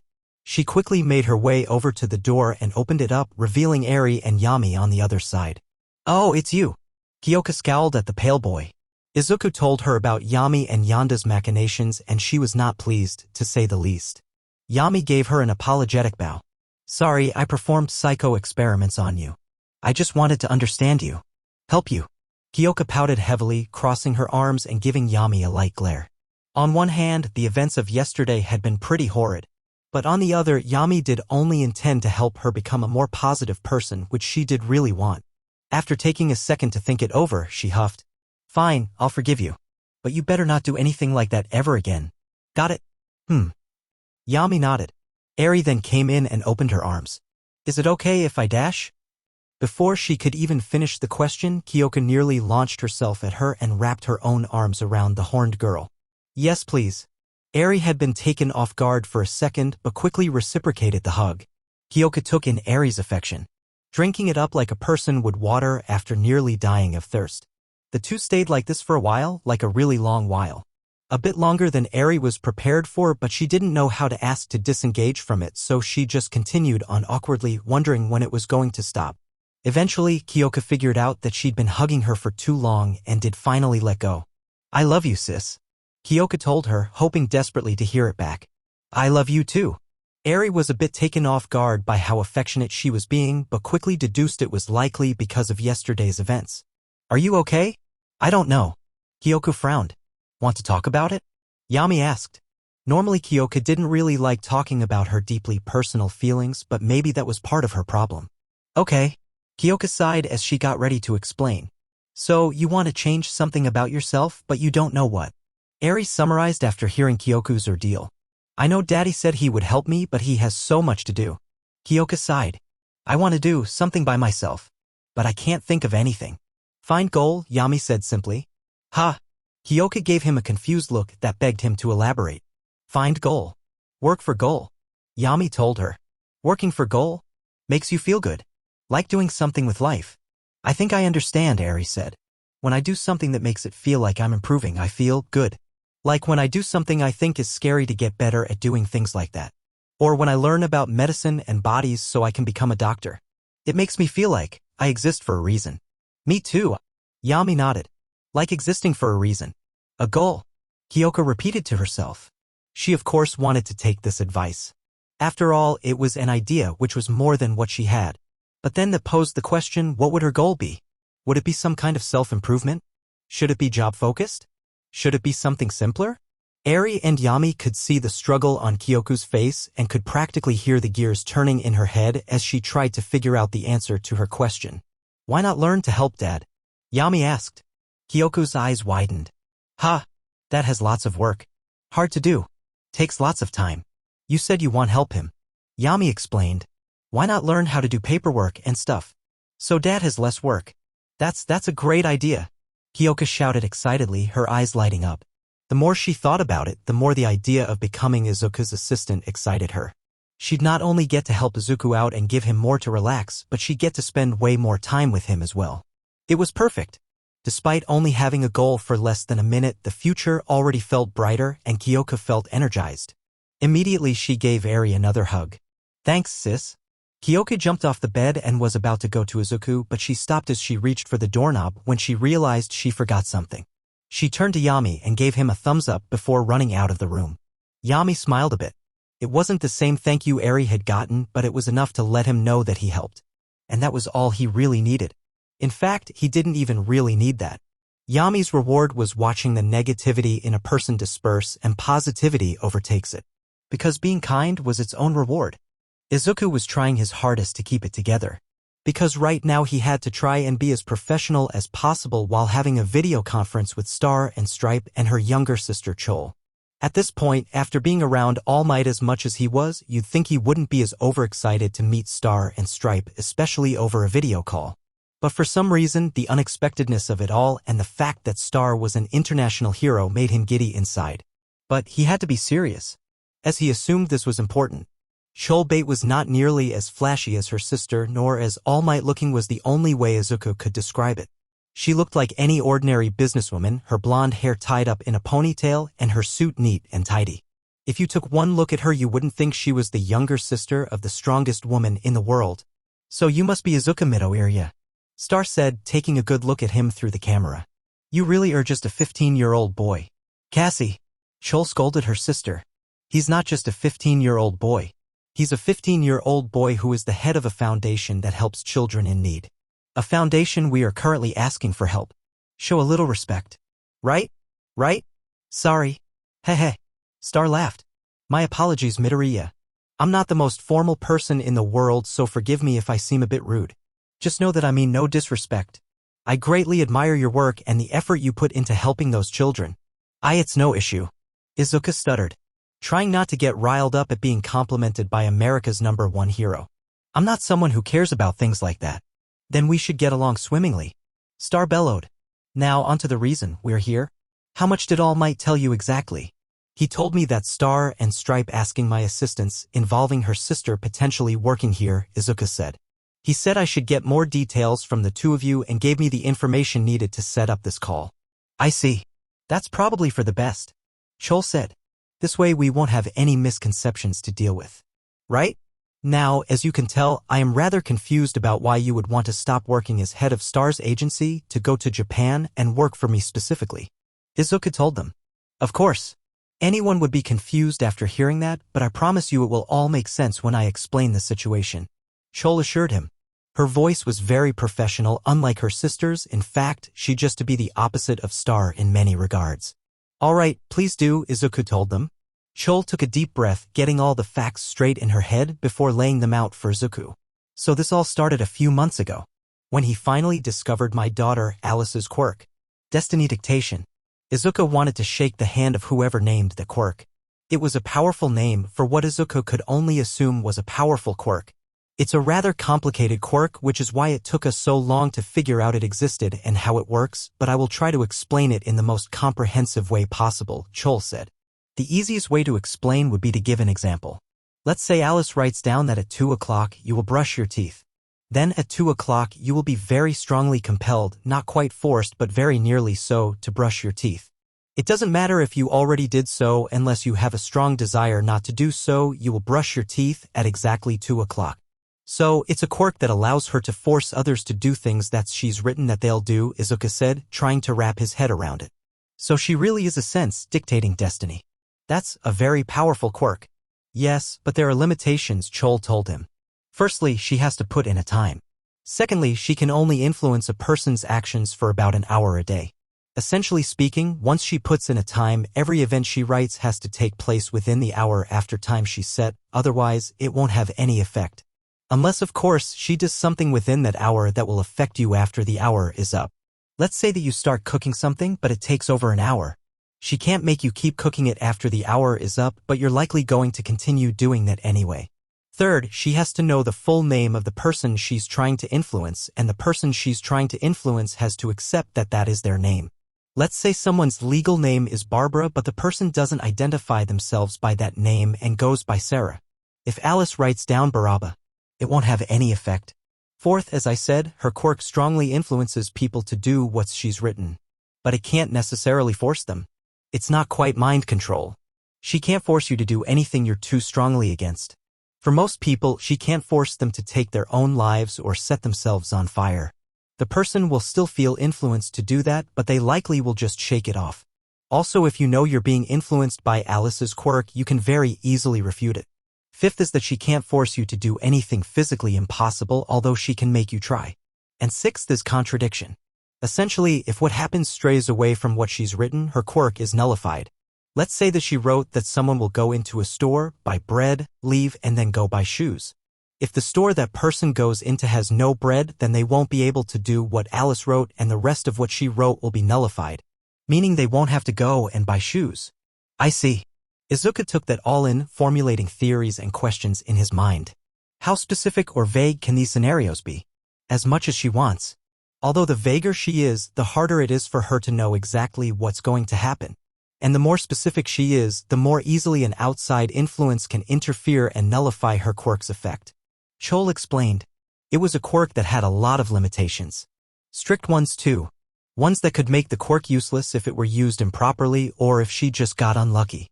But those limitations were almost nothing compared to the possibilities. She could make depressed people end their lives.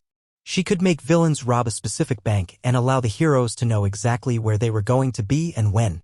She could make someone humiliate themselves or ruin their whole lives. If she was dedicated enough, she could influence a person's thoughts daily and condition them to the point where either it was easier to control them or to the point where she didn't need to use her quirk at all. And all of this without any risk to herself. Heck, it's more than likely the victims wouldn't even know Alice was ever involved. Of course, the most impressive things Alice could do with her quirk would require resources. Namely information about people's names and possible factors that could nullify her quirk. And if she had those, she could subtly change the world on an unimaginable scale.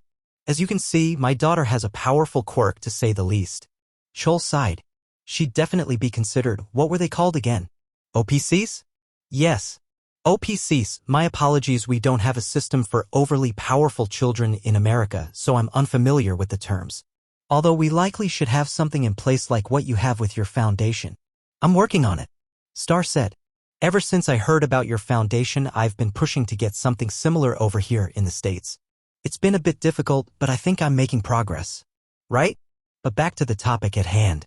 As you probably know by now, when there are powerful quirks, there are people who want to use them. People may not have the best intentions, but they do have lots of influence. Chol explained, her face and tone dead serious, but Izuku could see a hint of nervousness. As you know, Star's agency works closely with the American government, and as head secretary, that means I also work closely with the American government. And ever since Alice got her quirk, they've been acting differently. They started contacting me less, and when they do contact me, they act far too nice. Not to mention they've been being even more lenient with Star and her agency. The moment that started, I knew they wanted Alice. So I managed to scrape together many of my contacts and resources, and I figured out exactly what they intended to do with Alice and what they planned to do if I wasn't being cooperative. Needless to say, I can't allow it. Right? They plan to take away her future and force her to do what's best for them, not her. Izuku summarized angrily. He wasn't surprised by any means. But he sure as hell was upset about this situation. That's unacceptable. Problem is, this isn't a situation I can easily get out of, Chol explained. The government is willing to do a lot to ensure that Alice is under their control, and given the amount of power and influence they have in the country, it's evident I can't stay in America any longer. Star sighed with dismay, looking very distraught at that statement, and Izuku couldn't blame her. Her sister was essentially being forced out of the country, otherwise her niece's freedom would be at risk. Izuku couldn't imagine how frustrating that must be, especially because the people doing this were the same ones she'd served for so long and done so much for. But the issue with going to other counties is I have no guarantee that they won't try to do something similar. Chol continued. Having very few options, I called Star to see if we could brainstorm ideas for how to get out of the situation. And so when faced with this perilous situation, I knew there was only one man to call. Star said dramatically. All Might. I told him about our situation. He advised working for you. After all, you have enough power and leverage to hold back the Japanese government if they try to do anything too heavy-handed with Alice. Not to mention you live in a highly secure facility that should protect her from kidnapping, and there are a bunch of other children with superpowered quirks, so she won't be treated too differently. I see. Izuku thought over it for a minute before looking at the camera with a look of pure determination. All right, you're hired. Just like that. Chol asked, only sounding slightly surprised. No interview or screenings or anything? Even if you couldn't perform well as a secretary, which I doubt considering your history, I'd be able to find something for you to do, Izuku told her. But really, the #1 heroes of both Japan and America have asked to aid someone in desperate need of help. I'd never be able to live with myself if I turned you away. Ahaha. See sis. I told you calling All Might was the right idea. Star laughed. Even if he can't punch the problem away, he knows good people. I suppose you're right. The relief in Chol's voice and on her face was very evident. It looked like the world had just been lifted off her shoulders. Even though they weren't necessary in the clear quite yet, it was good that they had a concrete plan in place. Thank you. Just, thank you so much. You're welcome. But there is something I need to tell you. Izuku said. Currently there is an unknown group that has been trying to kill me for the past month. They seem to be solely focused on me rather than the kids, but I can't guarantee that they won't try to harm them. I've been greatly increasing the security of the house, and I've been in talks with Island about using their technology to increase it even more, although that will take a while. We've yet to have any real leads on the group's identity other than their quirk supremacist. I doubt your daughter would be in any real danger as, and I am loath to say this, if they somehow got past my extensive security, then the children would likely take down any attackers they send while also protecting her from any harm. That being said, I felt like you deserved to know this information. Ah damn it, there's always a catch, Star said, letting out a frustrated sigh. I see, well we don't really have any other options. So that doesn't change our decision. Chol said. Alright, but in light of that I will need you and Alice to undergo mental probing before you arrive. Izuku felt a twinge of guilt immediately after saying that. I'm deeply sorry about having to ask that of you, and even more so for asking that of your daughter. But, given her quirk, it's necessary. Chol gave a sigh of acceptance. Well, it's not just her quirk. Your own quirk is very dangerous in its own right. Izuku pointed out. Chol's quirk was called absolute authority. If she called out the name of someone, she could force them to do whatever she tells them. The only drawbacks was that the person needed to hear her words, and much like her daughter, she needed to know the person's name. It wasn't as powerful as her sister's quirk, but unlike Star, she didn't need to touch anything for her quirk to work. And given that A, people are actively trying to kill me, and B, I have to protect the children at all cost, I can't ignore a potential risk, Izuku told them with a guilty expression. Once I sincerely apologized. That's unnecessary, Chol reassured him. If anything, it's reassuring to see how protective you are. It makes me feel more confident in this plan. I never saw the issue with mental probes. If you've got nothing to hide, then what's the problem? Star asked nonchalantly. Chol let out a long-suffering sigh. We are not having this conversation right now. All right, how much does Alice know about the situation? Izuku asked. Currently, not much. But I plan on telling her soon. Things are going to get very complicated and a lot of things are going to change. So it'll be important for her to understand the stakes. Chol said. I agree. Izuku nodded before turning to Star. Star and Stripes. Just call me Cassie. After all, you're helping us out this much, it would be rude to make you refer to me by my hero name. Star told him. Okay. CCCCA Cassie. Izuku stood, her face turning red from embarrassment. Please stay with her until she gets here. They're going to get desperate to get Alice at any cost, especially when they learn about her leaving the country. Right, finally time to take those days off, Star replied. We also should move as quickly as possible. The more time we give them, the more anxious they get and the more time they have to plan and pool together their resources. Izuku said. When should I expect you here? A few weeks is the soonest I can come. Chol estimated. Right, I'll see you then, Izuku told them. Please be careful. I will, but Midoriya, I know I've asked a lot of you, but please promise me that if anything happens to me, you'll take care of Alice. Chol asked, almost begging. Don't say that. Izuku and Star said at the same time. You're going to get here safe, and you and Alice will be able to live in peace, relative peace, Izuku said. That's right. As your older sister, I refuse to let you think such stupid things. Star told her. Right, but I'm just being cautious. Chol once again gave him a desperate look. If something happens to me, Kes, I need you to promise me you'll get Alice to Japan. And Midoriya, please promise me you'll take care of her in my stead. I'm begging you. Izuku looked into her eyes and he saw the desperation of a mother worried for her child's safety. I promise.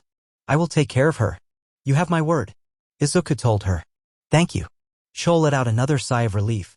Sis. Star looked away from the camera. You're both getting to Japan safely. End of story. Sis. Chol let out another sigh, but this one was more disappointed than relieved. End of discussion. Star then put her hand on the computer. This computer will shut off. And with that she left the call. Did she just? Izuku was in disbelief. Use her quirk to turn the computer off instead of just turning it off normally. Yes, she does that. She does that a lot. Chol sighed. She's so stubborn. Thankfully, I don't need to worry about her making that promise all that much. If something happened to me, I know for a fact she would make sure Alice got to you before she immediately goes back to the States and does something stupid. My big sister is such a handful. Well, maybe so. But at least you can say, my sister has saved thousands of lives, that's something. Izuku tried to cheer her up. Chol gave a brief chuckle before a fond smile grew on her face. Yeah, I can, thank you Midoriya. For everything. I look forward to working with you. I feel the same, Izuku said to her, giving her a kind smile. See you soon and good luck. Chol then ended the call, leaving Izuku alone in his office. He sank back in his chair, letting go of the tension he'd been holding onto the entire conversation. Less than a year ago, he was a nobody who people deemed as so worthless that his nickname was Deku. Now he was the head of a super-rich foundation with so many children relying on him for help, and All Might contacted him to tell him that Star and Stripes and her sister needed his help. It was mind-boggling, to say the least. But he didn't get much time to process it because suddenly Kyoka ran into his office excitedly. Kyoka, you're supposed to knock. Izuku half-heartedly scolded her, mostly because he was just out of energy. Daddy, I know what I want to work towards. Kyoka said, a rush of pure excitement as she ran up to him and held up her arms. Oh. Izuku lifted her up on his lap, curious about what this was about. I want to be your assistant. Kyoka told him with a sparkle in her eye that Izuku rarely saw. I want to learn how to do all that paperwork stuff so you don't have to work as hard. And I can spend more time with you. Izuku felt his heart clench and his face scrunched up. Daddy, you're making the scrunchy face again. Kyoka gasped. That means you're happy, right? Yes, sweetie. I'm very happy. Izuku said, trying to recover from the shot of wholesomeness he just got. After getting over how cute she was and happy that made him, he gave her a pat on the head. Alright Kyoku, you want to help me with paperwork? It's gonna take a lot of learning and it's not very interesting work. I don't mind. I'll be the best assistant in the whole world. Kyoka swore in a fashion that Izuku found absolutely adorable. Okay, well then, why don't you go play for now? And tomorrow I'll have a lesson planned for you, okay? Izuku told her. Kyoku frowned. We can't do it right now? If you rush things, then there's a good chance you may not do it right. You have to take your time and be patient. Izuku told her before setting her down. Don't worry, you'll have plenty of time to learn, okay? Okay. Kyoka nodded. Good. Now go play, I'm sure Eri and Kei would love to spend some time with you today. Izuku told her. All right, Daddy. I love you. Kyoka said. Izuku smiled at her. I love you, too. I'd like to apply for the bodyguard position. Izuku was utterly flabbergasted. He was just laying down on his bed and his phone rang. And someone called him and asked to apply for a job. Now really that shouldn't be surprising because that's really how it's supposed to go. He was only taken off guard because of the way the last bodyguard applied for the position. Oh, I suppose I could set up an interview. And I'll have to test your abilities. Izuku responded. Give me your name and number. I'll do a background check and I'll call you to tell you the date of the interview. Right? My name is Saibura. The woman on the phone explained. And my number is dash. Wait a minute. Izuku blurted out in shock. As in that Saibura? As in the former pro-hero Saber? Yes. The woman said reluctantly. The very same. Well, I suppose testing your abilities is unnecessary then, Izuku said in utter disbelief. No, it's been a while since I was active. It would be good to make sure my abilities are still up to par. Sai insisted, her voice firm and unwavering. Well, if you insist, Izuku responded. I suppose the background check won't take as long then. Your history is well documented. I'm still going to do some research, but everything should be fine. You can come around in a couple of days and I'll have everything set up for you by then. I see. Thank you. Sai said. A few days later, Sai came into Izuku's office for Izuku's first ever interview. Welcome, please make yourself comfortable, Izuku said, gesturing to the chair opposite his desk. Thank you. Sai nodded respectfully, sitting down. Sai was relatively young for being a retired pro-hero, being only 33 and looking like she was 20. She had long blonde hair that was tied in a bun. Deep blue eyes and unblemished skin would make you think she'd never had seen battle before if not for her calloused hands. She was wearing a black suit and a red tie. Not something you would normally see a woman in, but it fit the serious way she carried herself. Now firstly, why do you want to work here? Izuku asked. He'd taken yesterday to compose himself, making sure he could be completely serious and not fanboy in the face of the former pro-hero. As you know, I was a former pro-hero. I quit for personal reasons. However, I've spent most of my life training to be a hero and as such my skill set is limited. Sai admitted. This seems to just be the best use of my talents. I see. Thank you.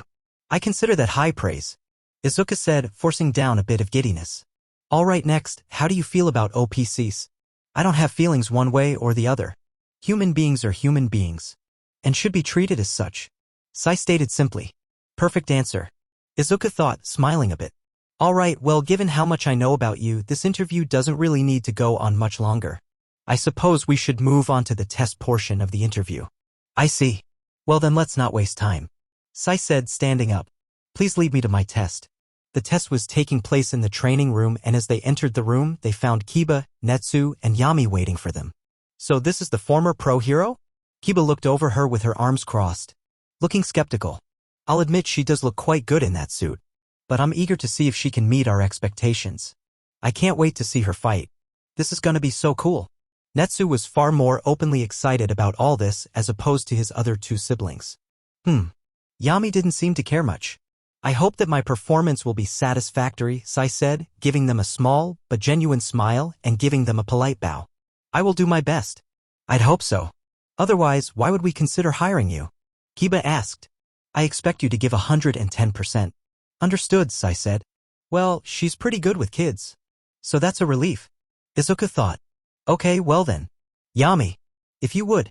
Yami nodded and turned around before vomiting a large amount of black goop. The black goop then took form in the shape of a Goliath. Oh, so that's how those are made, Sai said, trying and mostly succeeding in not looking disgusted. Well, your first test will be to subdue the Goliath without killing it, Izuku told her. I see. That makes sense. Sai said as she got ready to start, staying on the other side of the room. Fortunately, I am experienced in that department. Very well. Begin. Izuka ordered. Immediately, the Goliath started charging towards her, its huge figure looming over the much smaller woman it was against. But she stood calmly, not moving an inch or showing a hint of fear. As the space behind her rippled like water. Boom. Then suddenly, a sword shot out of the ripple, hit the Goliath in the face, and exploded. Rah! The Goliath roared in pain as it was injured and blinded by the explosion, and it tilted to the side, running past Sai and into a wall behind her, stunning it even more. After that, more ripples appeared around the Goliath's legs and more swords shot out of them, not exploding this time, but slashing its legs and causing it to fall on its side. Unable to get up. I believe my opponent is no longer capable of continuing, Sai noted, still not taking her eyes off Goliath. Shall we move on? Whoa. So many swords. Where did they come from? Netsu asked, turning to Izuku for an explanation. This is Saber's quirk. Infinite blade works. Izuka gladly explained. Buru has access to her own personal pocket dimension in which exist infinite copies of every sword she has ever seen. She can create portals to this dimension and pull those swords out of it. Or just shoot them out at high speeds like you saw her do here. That is a spectacular quirk. With an even more spectacular name. Kiba commented, seemingly pleased by her performance. Unlimited blade works. How many portals can she open at once? Netsu asked, his flames burning brighter than normal. About 50, Sai explained. Although the more I open, the faster I drain myself. Why did one of them explode? Yami asked. Well, to put it simply, I can recreate anything I considered a sword. Sai explained. With all the effects and aspects of the original. As such, I have been shown a variety of special swords made solely for the purpose of strengthening my quirk. This includes swords designed specifically to explode upon impact. Of course, I have different types of explosive swords with different levels of power. Right? I've only ever witnessed your full power once. And it was awe-inspiring. Izuka recalled, smiling fondly. For some reason, after saying that, Sai's expression dipped a little bit before returning to her normal, neutral one. My maximum yield is a bit damaging to be shown off in a place as small and confined as this one. So unfortunately, children, you'll have to wait to see my full capabilities. That is assuming I pass these next tests. I doubt you'll come close to failing, Izuka said. We'll start the next test, but could you dispose of the Goliath first? Of course, Sai said, as a portal opened and shot a sword at lightning speed, right into the Goliath's neck, killing it. After it faded away, Izuka turned to Yami. You can begin.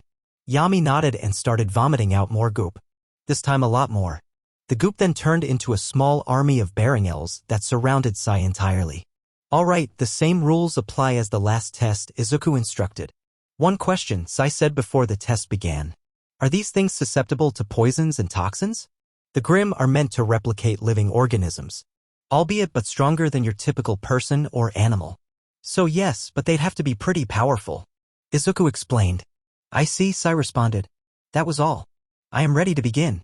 Okay. Start the test. Izuka said. Yami nodded, and a moment later, the bearing elves all charged at her. Of course, they didn't get very far as portals opened up behind them and a ton of short swords shot into their backs with extreme force, knocking them all the ground in an instant, leaving them at her feet. The bearing elves tried to get up, but they struggled for a bit before stopping completely, lying helpless on the floor. So she had poison blades as well. Kiba deduced, smirking with satisfaction. Very nice. She's taking them all out without even moving. That's so cool. Netsa said. Well, we've seen your capabilities against both tough single opponents and strong groups of opponents. Now we just need to see if you can take on something truly fearsome, which I know you can, but I'm making sure. Izuku explained, trying not to make a fool of himself. Anyway, the final test has already been set up and it starts now. And sorry for what's about to happen. Sai's eyes widened as she quickly put together what was happening, and she immediately reacted. She pulled a sword out of a portal and quickly turned and slashed behind her.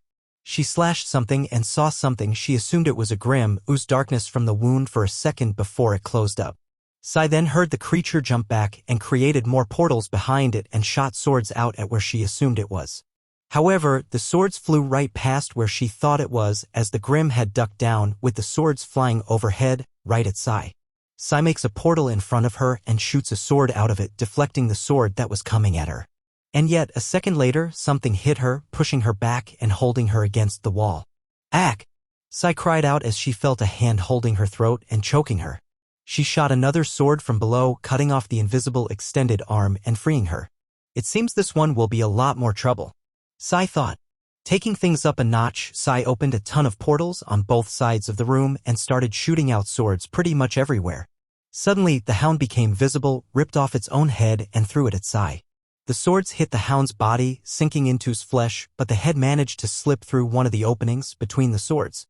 Its head flew at Sai, teeth bared at the former hero. Sai jumped back, avoiding the head as it landed on the ground. Then she watched in shock as the creature began to regenerate its body. I see. So that was the point of this exercise, Sai thought as she opened a large number of portals around the still regenerating hound. Kaboom!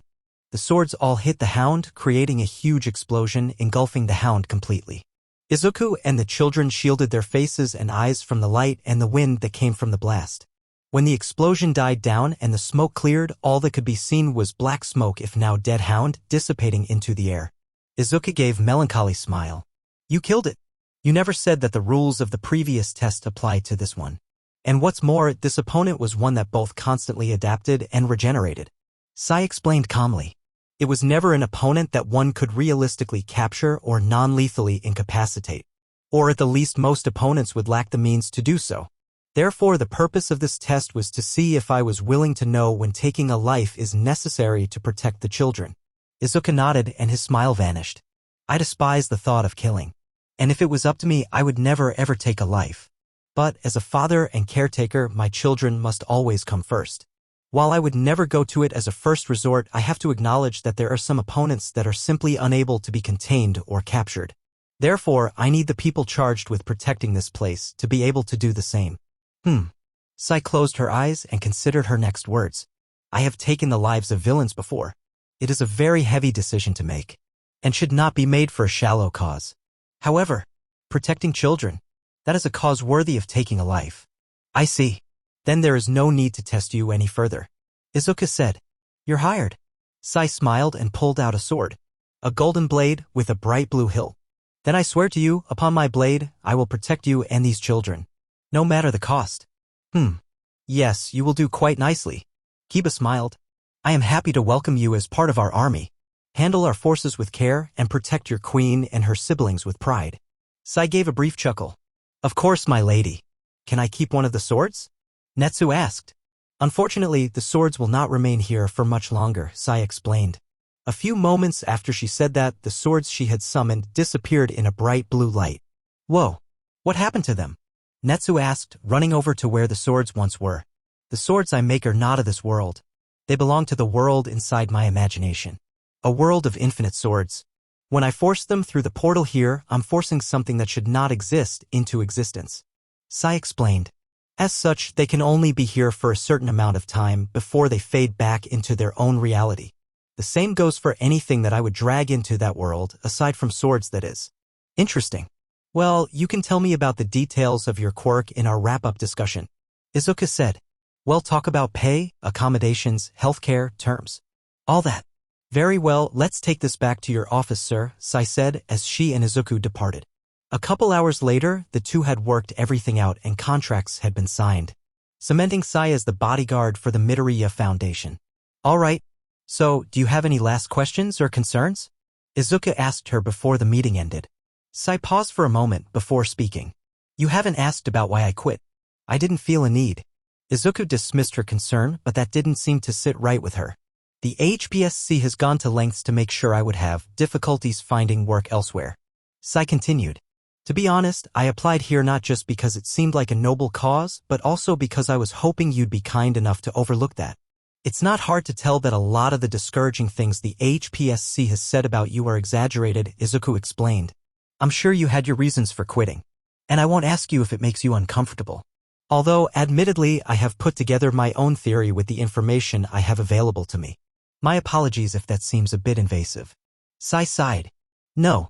It's perfectly reasonable to be curious and come to your own conclusions. Although, I would like to hear about your theory. There was a minute of silence as Izuku took a second to think about what he was going to say. Well, I know you were taken in by the HPSC at a young age and spent most of your life training to be a hero. Izuku started. Eventually you gained your hero license and became the leader of a team of heroes. Consisting of yourself, Saber? And your teammates, Lancer, Berserker, Caster, Assassin, and Archer. You performed very well. With all of you being extremely powerful heroes in your own right, and as a team you were even more effective. Then, all of a sudden, Lancer and Berserker were announced to be dead, Caster was revealed to be a villain, and Archer and Assassin disappeared off the face of the earth. And lastly, you quit being a pro-hero. Sai remained quiet, listening intently to Izuku's words. My theory is as such. Caster had been secretly doing something, I don't know what, that she was afraid of you all finding out about. Izuku continued. Berserker's quirk was notoriously hard to control, and if something set him off emotionally while it was active, then it could be disastrous. I'm guessing Caster sabotaged you all, making Berserker go out of control, which was the reason for Lancer's death. You and Berserker were known to be good friends, but considering his power and how much damage he could do, you would have no choice but to put him down while the other two took care of Caster. Once again, Sai remained silent, not confirming or denying anything yet. I have no idea what became of Assassin and Archer. I presume they're still alive and were just heavily discouraged, leaving without going through the formalities you did.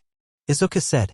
Now as for you, I have little doubt that the events of this tragedy had shaken you a bit.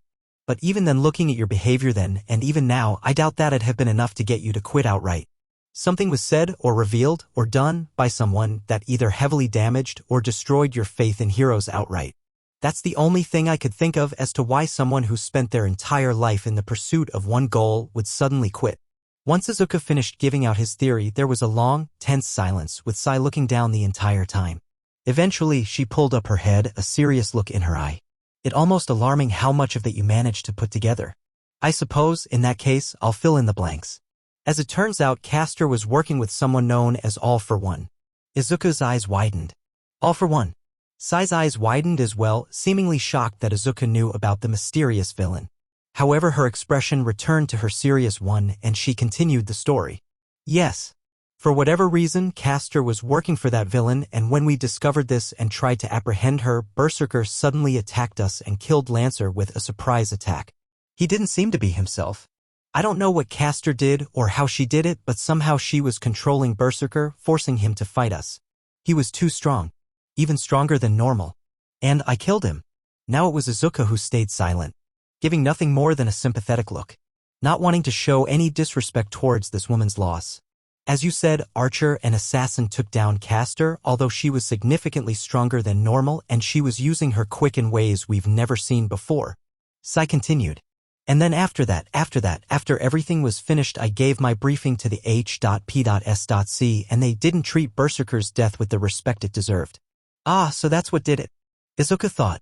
Some more things were said, and in the end, I decided I couldn't continue working for them anymore, Sai said, doing a very good job at restaining the lingering anger she felt just remembering this occurrence.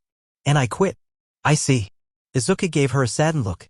I'm sorry you had to go through all that. Berserker was a hero worthy of respect. I remember his contribution to ending the insecioid. It's a shame the HPSC couldn't do the same. Sai gave a sad smile, recalling the event Izuku spoke of. Yes. A shame. Another moment passed before Sai's expression became deadly serious. When I mentioned All for One, you reacted like you knew that name.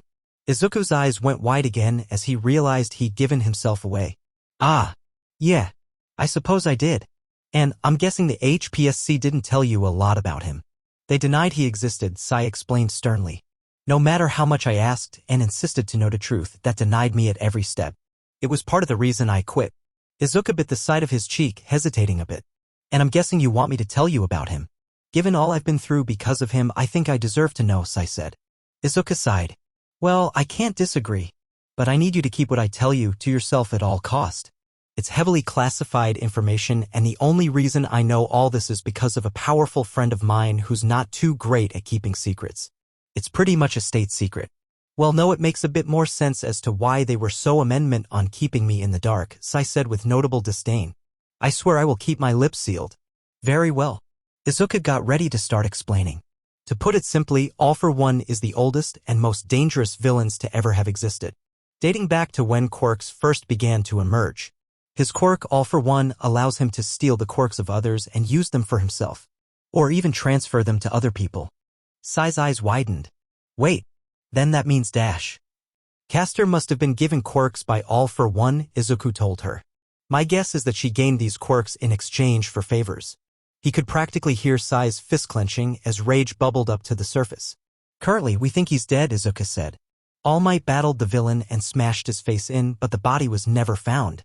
And given that he's had a couple hundred years to gather quirks it's entirely possible that he could still be alive, Sai concluded, looking mighty upset to say the least.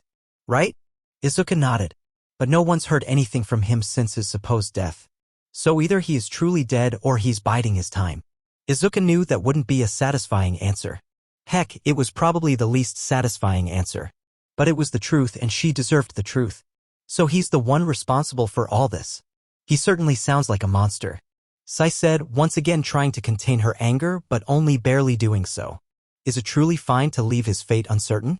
Shouldn't they be doing everything in their power to make sure he's truly dead?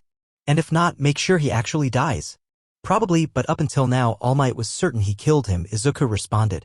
And the HPSC is content to assume he's dead. They likely won't make a move unless they see something pointing towards him being alive. And even then, Sai let out a very frustrated sigh. Typical. Well, if he is alive, then he's bound to show up eventually.